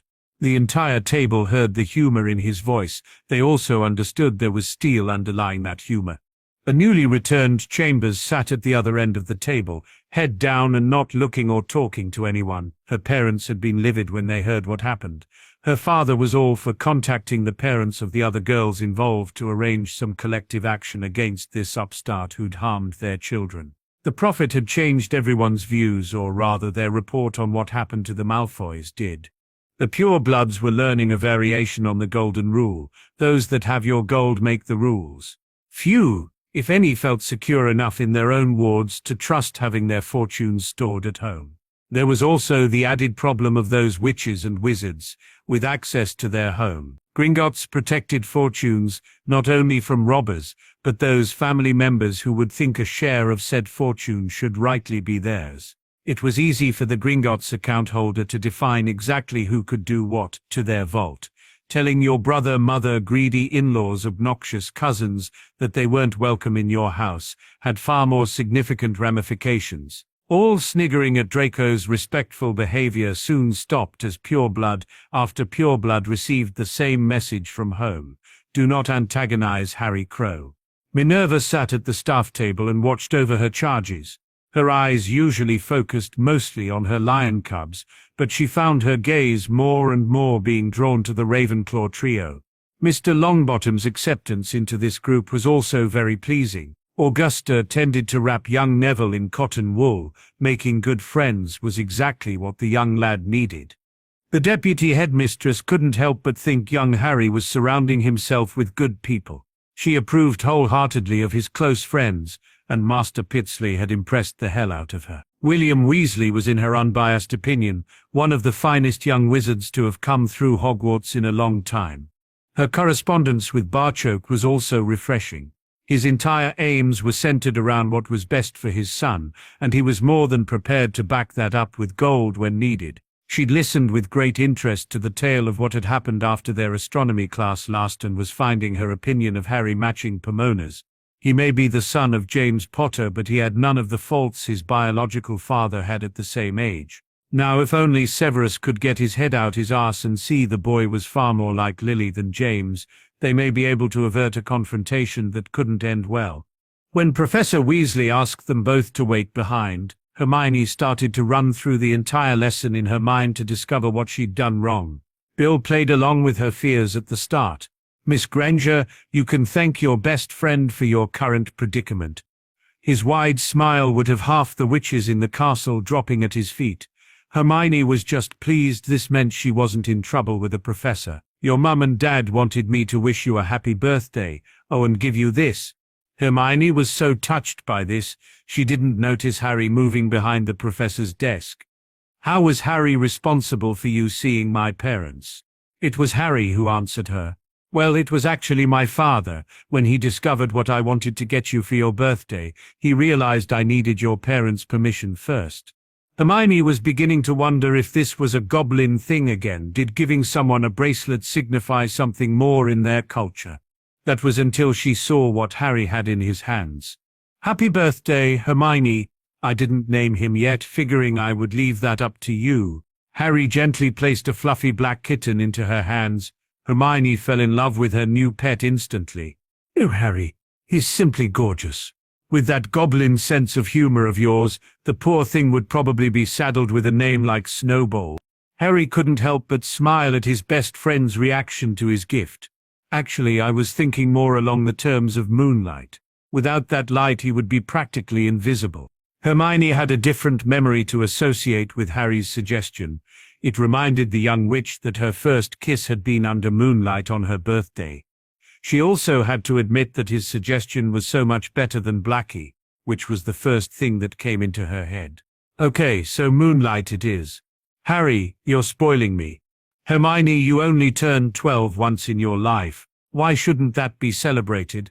Harry picked up her present from home and offered his arm. He'd heard something outside that had him wanting to leave now. If that prat attempted to spoil Hermione's birthday, there would be hell to pay.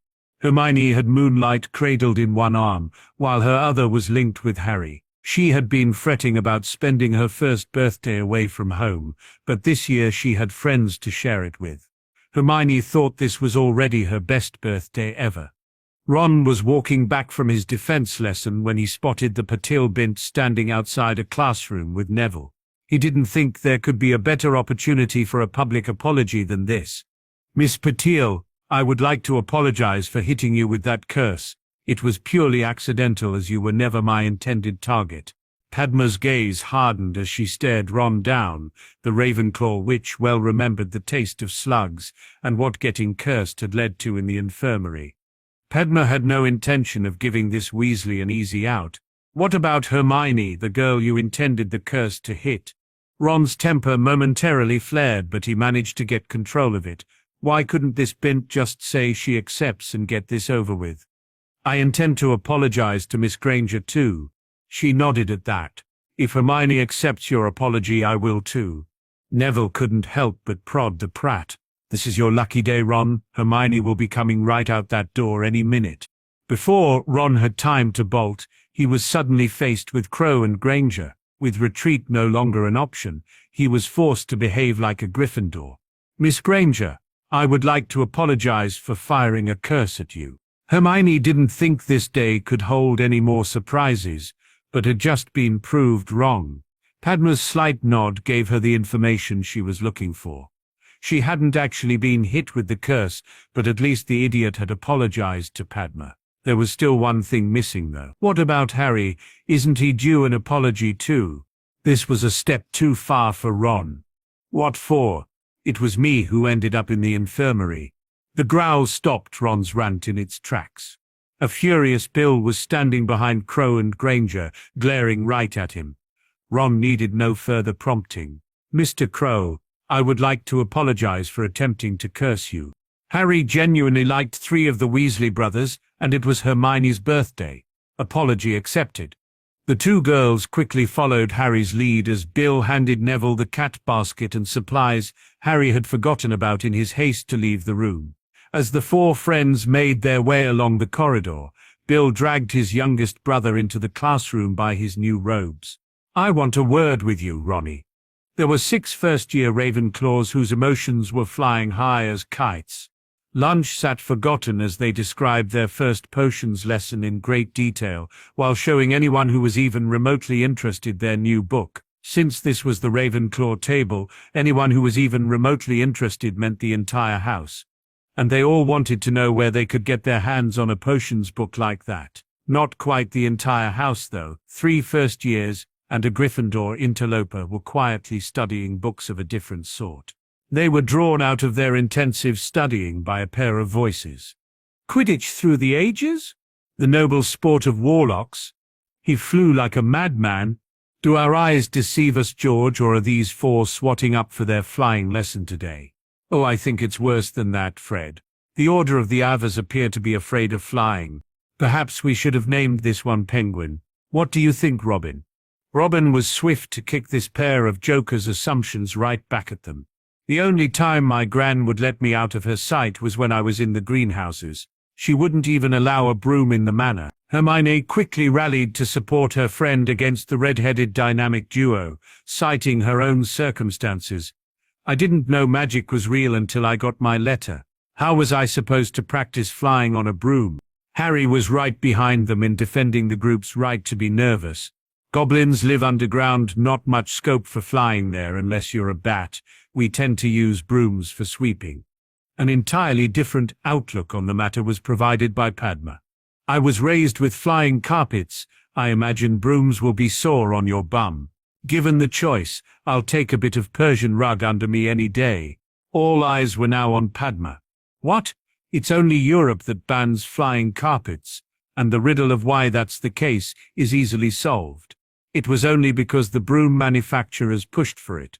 They didn't want the competition. Before we moved to Britain, we had a much-loved carpet that we traveled around the country on. We used to have family picnics while traveling.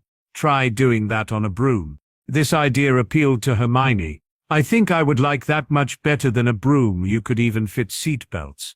Neville didn't know exactly what a seatbelt was, but grasped the general concept. "I like the sound of being strapped in. It's not so much the flying that bothers me, more the falling from a great height. Wait until you see your first Quidditch match." Yeah, Fred and I are the Gryffindor beaters. Both twins were very proud of this achievement, but Miss Granger wasn't too impressed. Harry and Hermione had been sharing Quidditch through the ages, so she at least knew what a beater was. So you two beat these bludger things at other players to try and knock them off their brooms. And this is the most popular sport. Harry cut her off before she could say any more. Cultural differences, Hermione. Let's at least wait until we've seen a match before saying any more. You're right, Harry. The reasons behind why people play golf also escape me. The blank looks encouraged Hermione to explain. They use clubs to hit this little white ball into a small hole in the grass that can be a couple of 100 yards away. They waited for more before George asked the obvious. What happens after they get the ball in the hole? Oh, they pick it out and move on to the next hole. The twins' riotous laughter caught everyone's attention. Oh, Fred, they're good. Yes, oh brother of mine, lesser wizards would have been sucked right into their ploy, whatever it was, but not the Weasley twins. Your delivery was perfect, Hermione, a beautiful mixture of annoyed innocence. Yeah, it was just your final part that let you down. You need to invent something a bit more believable than that goof game if you really want to hook people. Apart from that, your prank was excellent. We just stepped over here to say thanks for forgiving Ron and you tried to catch us out. You guys are brilliant. The twins walked away laughing while the rest of their house studied these people who were brave enough to take on the Weasley twins. Harry had some words of advice. Cultural differences. Hermione and shut it, Roger. Barchoke stood to welcome the Grangers to his office. I am Barchoke, Senior Accounts Manager at Grangers, and Harry's father. I would like to thank you both for coming here today, especially since I know you are very busy. Oh, it was no trouble. In fact, I really enjoyed the method of transport your young Mr. Weasley used to get us here. A portkey, I believe he called it. He's using something similar to take him all the way to Scotland now, to give the kids their extra defense lessons. Dan smiled and offered his hand. Hi, I'm Dan Granger, and this is my better half, Emma. Please excuse my wife. She gets rather excited by all this magic. We got a letter from Hermione this morning telling us that the kids flew on brooms yesterday. I think that's enough to get any parent excited. Barchoke shook the offered hand, before doing the same with Emma. They'd barely been in his office a minute yet already showed more courtesy than wizards he'd been dealing with for years. Dan had a question that he wanted answered before they went any further. Can I ask if this meeting is with a senior banking official or the father of our Hermione's best friend?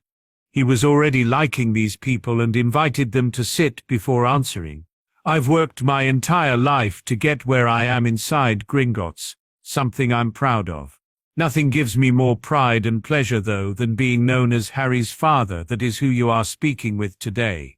Emma was delighted with this news. I really want to thank your son for making Hermione's time at Hogwarts such a happy experience, especially his actions with those bullies.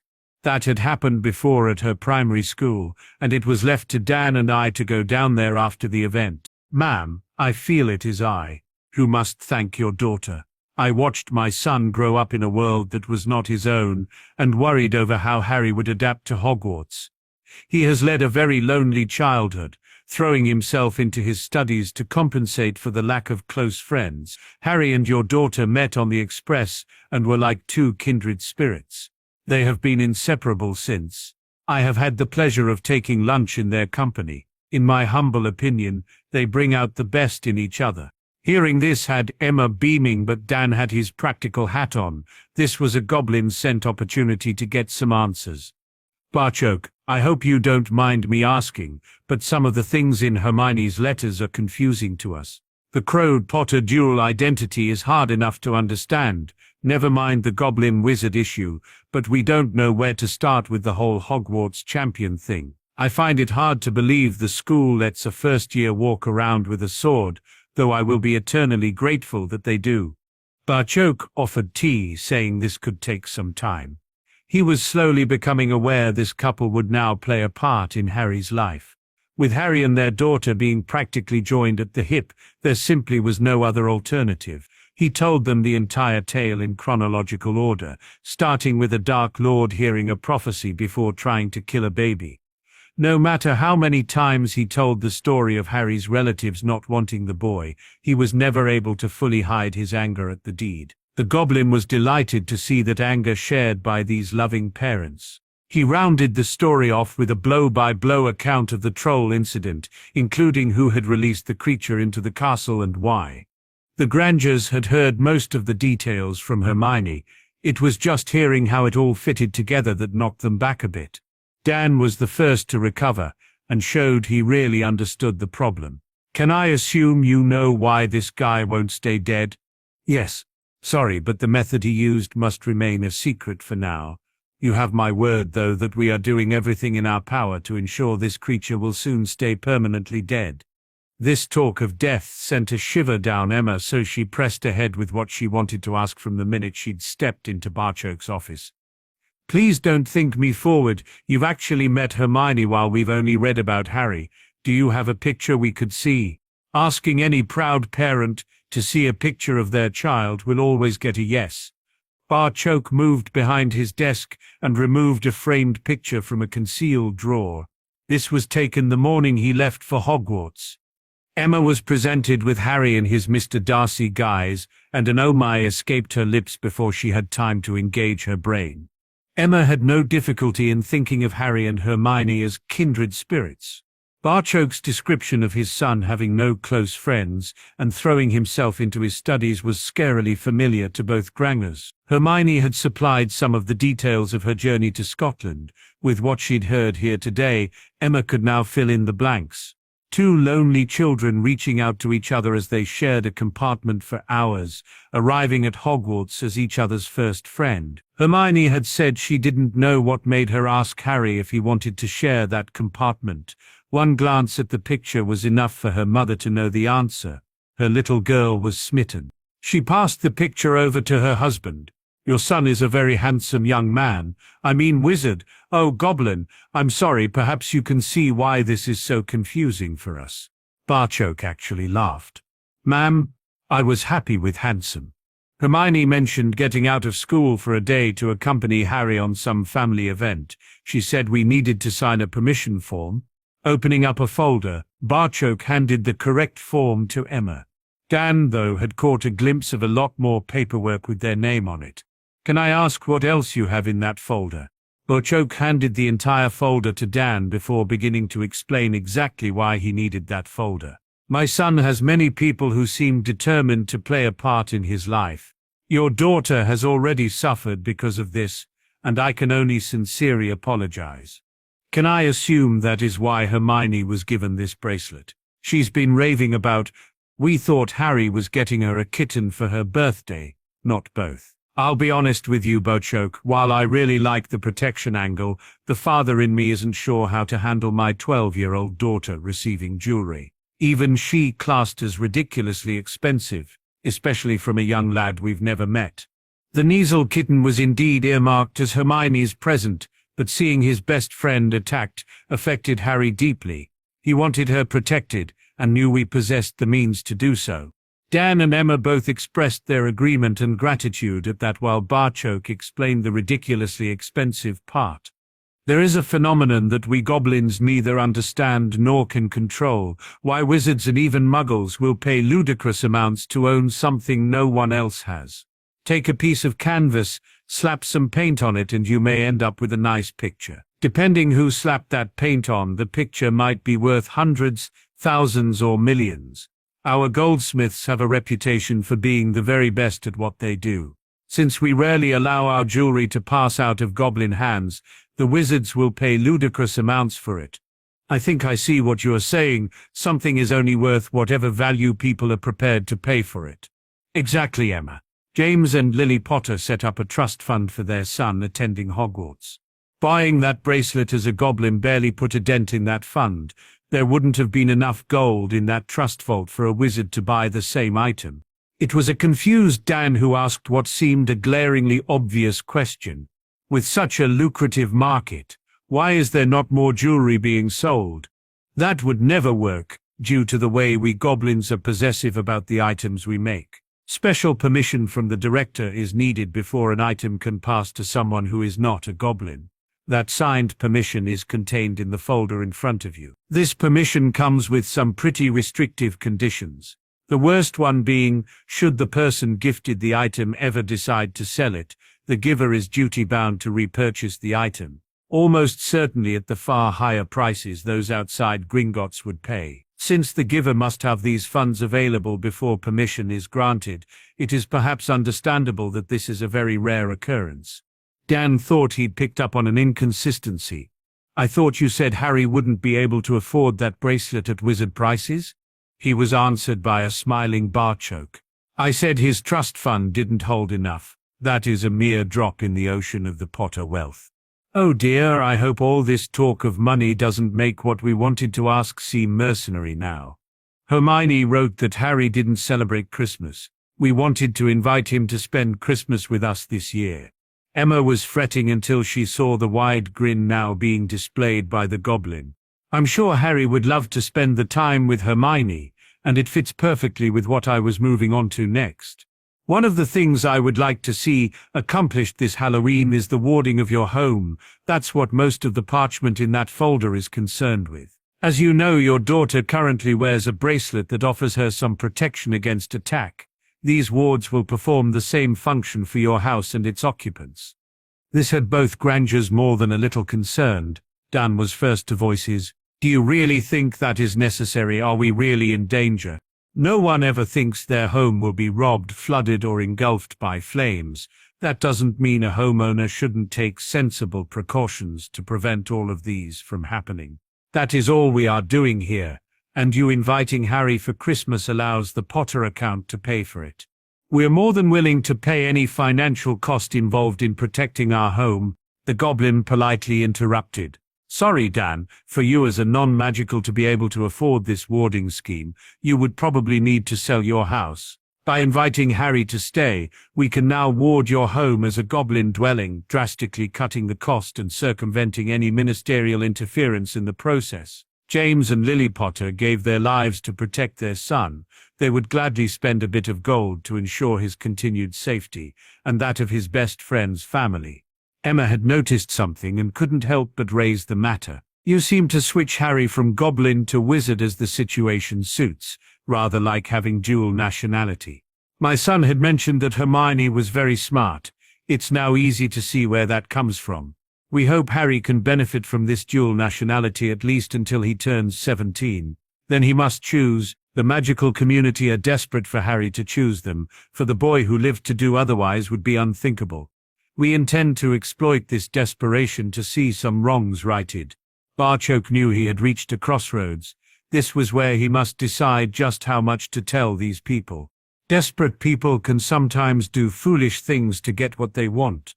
As they look around for ways to influence my son's decision, sooner or later their gaze will rest upon your daughter. They may have known each other less than a month, but it is already clear to me that Miss Hermione Granger will be part of my son's life for many years to come.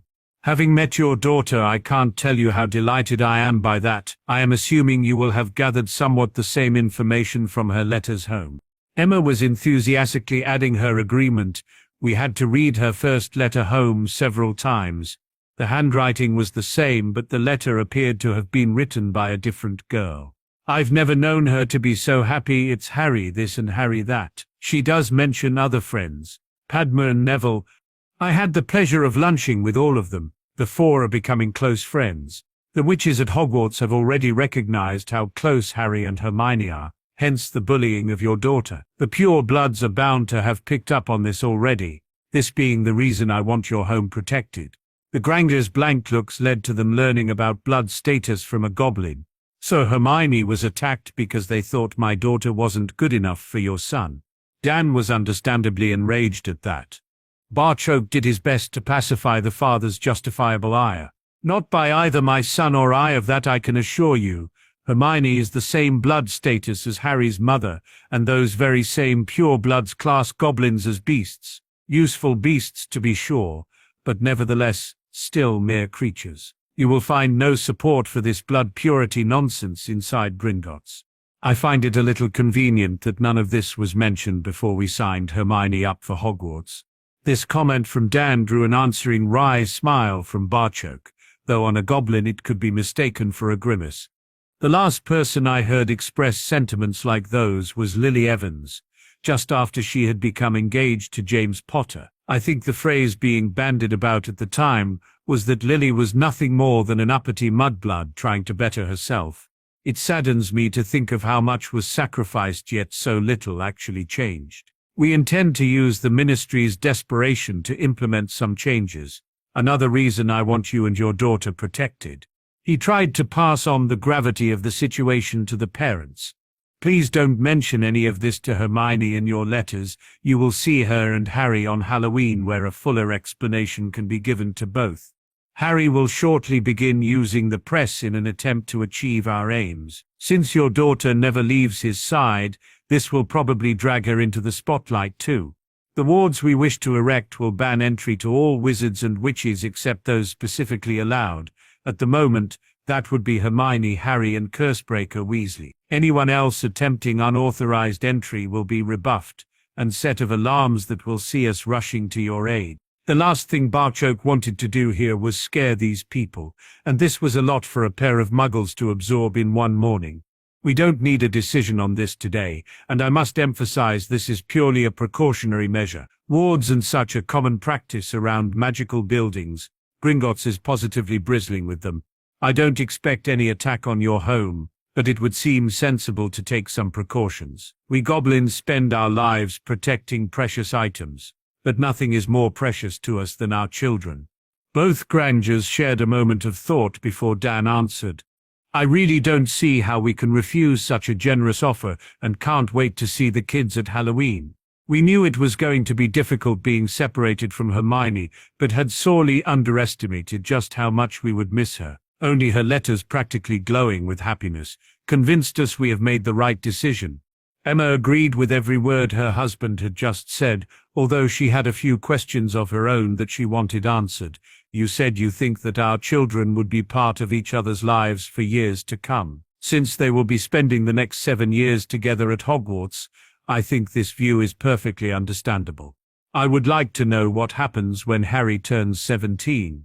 Will his choices affect their friendship? Harry will have a massive decision to make, and to be honest, I have no idea what he will choose. All I can do as a father is give my son a good view of all sides to help him reach whatever decision is best for him. That is one of the reasons I was delighted you invited him into your home for the holidays. I want Harry to know there is a world out there beyond Gringotts and even beyond magic. Barchoke then answered Emma's main concern, as honestly as he could. Young as they are already, I can't see Harry making any decision that permanently parts him from your daughter. Abandoning his best friend is something my son would never do. That's just not in his makeup. Charging through the school with his sword drawn in an attempt to keep her safe is far more in keeping with Harry's nature. Both Granger parents were pleased to hear this. Hermione's letters home had shocked them with how attached she'd become to this boy in such a short space of time. They were delighted with the opportunity to see their daughter at Halloween, but even more so for the early opportunity to run their eye over this best friend. This all sounds fine. I just wish there was something more we could do. We seem to be reaping all the benefits here without contributing much at all. Barchoke couldn't turn down such an opening. Funny you should say that, Dan. Something that Hermione said interested us greatly. Irgit delivered a letter to Hermione on Sunday morning that had her squealing with joy. He said yes. She then practically had Harry in a headlock as her excitement saw her bouncing up and down next to him. Guys, making a spectacle of yourselves. Again.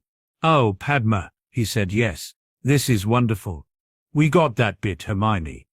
Now we need to know who said yes to what, and why it's so bloody wonderful. When Harry said he didn't celebrate Christmas, I wrote to Mum and Dad about it. They asked his father if Harry could spend Christmas with us, and Barchoke said yes. Do you want to spend Christmas with me, Harry? It was only now that Hermione noticed Harry had went as stiff as a board. Her best friend then pushed away and shot out his seat. Hermione was momentarily devastated, thinking she had done something wrong. That was until she saw where he was headed. Professor Weasley had just entered with a tall battle-scarred goblin that Harry was now bowing deeply to. Hermione thought this was more like a goblin from Tolkien, as different from Barchoke or Master Pitsley, to be almost another species of goblin. "Master Sharpshot, you honor me by coming here." "That was not my intention, Crow. I am hearing disturbing reports that you are going soft. I came here today to see for myself what has become of all the training I lavished on you. Get changed." Harry bowed and raced out the door. Phileas had almost choked on his breakfast when he saw who had entered with Bill Weasley. "Albus, Minerva, whatever happens, we mustn't intervene. Master Sharpshot is the greatest practitioner with a blade I have ever seen. No student will be in any danger and certainly not harmed." Minerva was immediately alarmed. "What do you mean, Phileas?" "Think Alastair Moody teaching defense. Master Sharpshot's methods are probably something Mad Eye would heartily endorse and quickly adopt. They may seem severe to those watching, but Harry will be used to it. Excuse me, I'm going to tell his friends the same, though I fear I may need to place Miss Granger in a body bind." Bill hadn't a clue what was going on here. Master Sharpshot had just informed him earlier that he would be accompanying the Cursebreaker to Hogwarts today. Watching as Flitwick headed for his students, Bill decided to follow his example. "Professor Weasley, is that who taught Harry how to fight with a sword?" It was Phileas who answered. "Yes, Miss Granger, and I must ask you not to attempt to interfere. Master Sharpshot's methods may appear brutal to the uninitiated, but he really is the greatest blade in the country." He was interrupted by Hermione's scream. Harry had just ran back into the hall wearing his dragonhide tunic when the large goblin exploded into action, attacking with a huge battle-axe that seemed to appear from nowhere.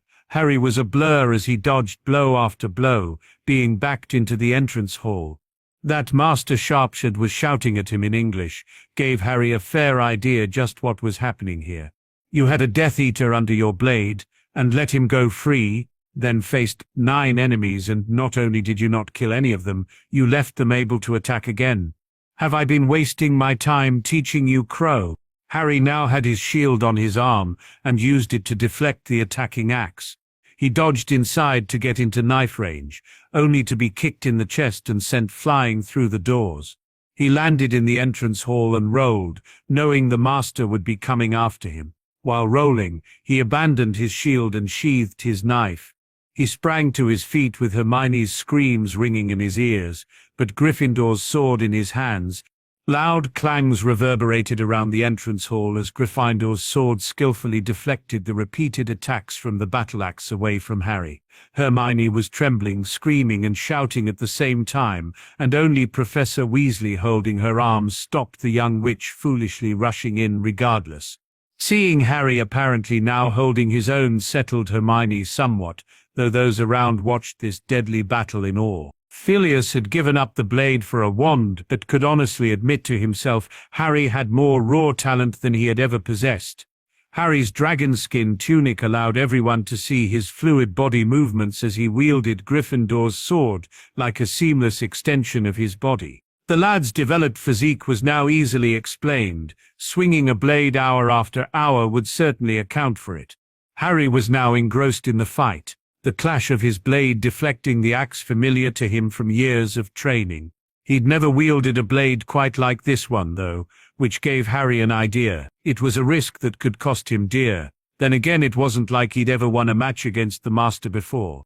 As the next opportunity presented itself, Harry didn't parry and deflect the axe blade, but let the sword made for Godric Gryffindor meet the weapon's shaft. Normally this would send a jarring force right up his arms, but this was no ordinary sword. It cleaved clean through the shaft. Harry's follow-on attack was then blocked by a short sword that again just seemed to appear in the master's hand. "I was partial to that axe, Crow. That is going to cost you." If anything, the speed of the fight increased, with Harry now swapping to a one-handed grip on the sword and drawing his knife in the other. Harry was soon covered in sweat as Master Sharpshot relentlessly probed and attacked his defenses. He could hear Hermione shouting above everyone else, which triggered something in his mind. There are no rules in a fight. As he blocked the next attack on his sword, Harry used his knife to cast a curse they'd learned out the book Padma gave Hermione for her birthday. The cutting curse was so unexpected, it glanced Master Sharpsword's cheek as he dodged a fraction too late.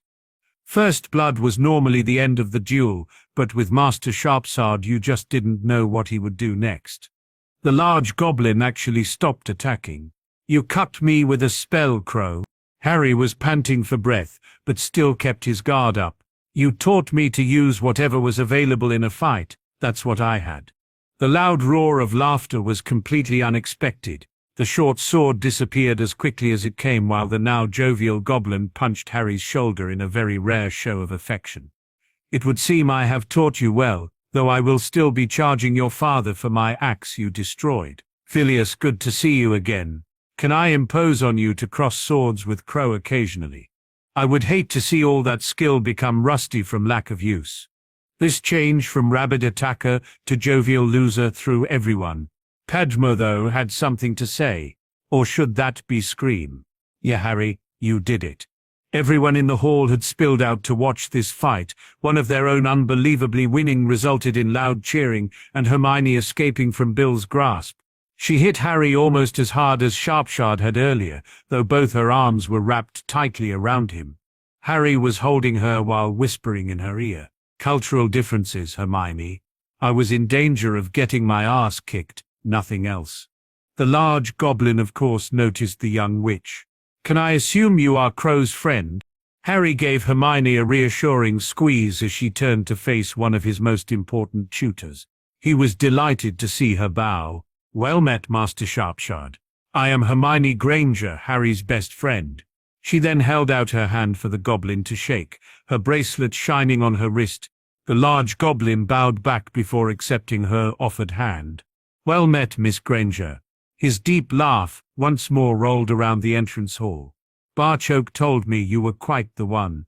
Now I've seen it for myself. Moments ago you were ready to attack me with your bare hands to protect your friend, but now you greet me with honor.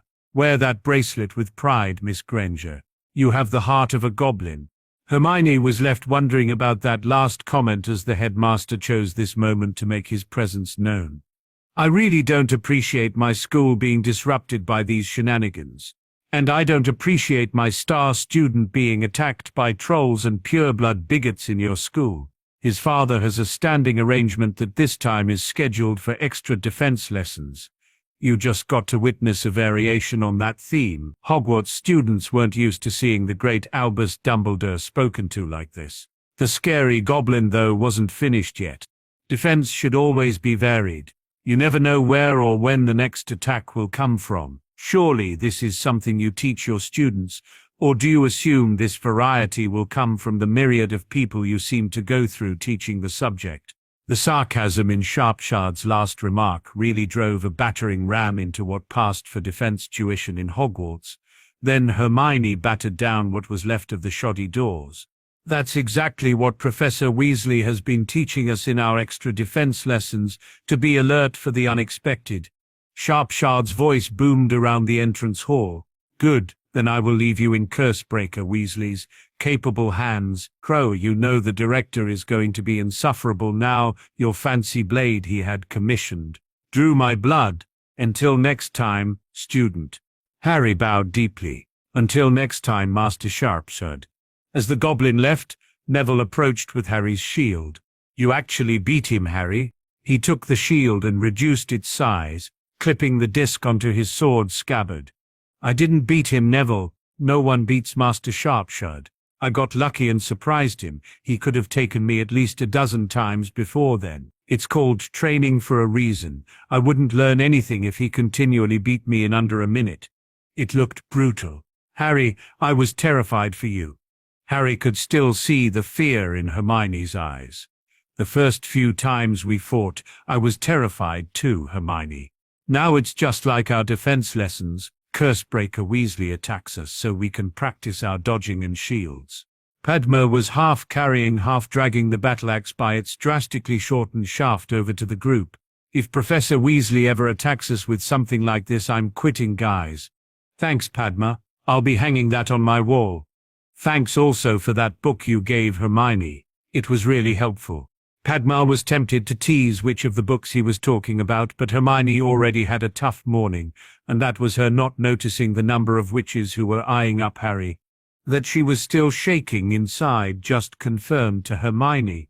She hadn't fully recovered from the shock of watching Harry fight. She actually thought her best friend was going to be killed this morning. That was obviously some goblin thing, Harry, but I failed to see the point. Harry smiled at his best friend, this time knowing exactly how to cheer her up. Master Sharpshot was just reminding me and everyone else that I am a goblin warrior. Padma had already resisted one teasing opportunity. This couldn't be passed up. She butted in before he could finish. Next time we could do without the theatrics and that outfit. Let's get to class. The sight of my sister and Lavender drooling over Harry is making me queasy. Anyone would think they'd never seen a gorgeous guy in a sexy dragon skin tunic before. Harry was blushing while Hermione appeared outraged before Padma began laughing. Oh, you guys are just too easy to tease. Seriously though, some of these witches are beginning to creep me out. If a wizard ever stared at me like that, I'd want Harry and Neville to kick their ass for me. No problem, Padma. Harry wanted to get out of there and offered Hermione his arm. He then proceeded to make up for this morning by saying what he'd originally intended to, before Padma had interrupted. Hermione, I would love to spend Christmas with you. Oh, Harry, it will be wonderful. Padma, Neville, you are both invited as well. Neville was delighted to be included, but had family things that needed doing then. He told Hermione that before politely declining, Padma would need to write home before she could answer. She loved her sister dearly, but the thought of 2 weeks listening to her prattle on about boys, fashion, boys and more boys, was not appealing.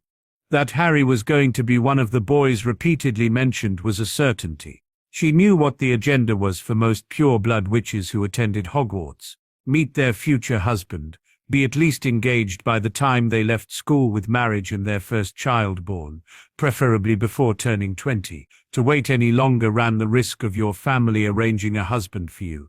Padma thought that agenda was fine, provided you met someone you wanted to spend the rest of your life with. She wanted more from her Hogwarts experience, and spending a holiday in a Muggle house would certainly be an experience.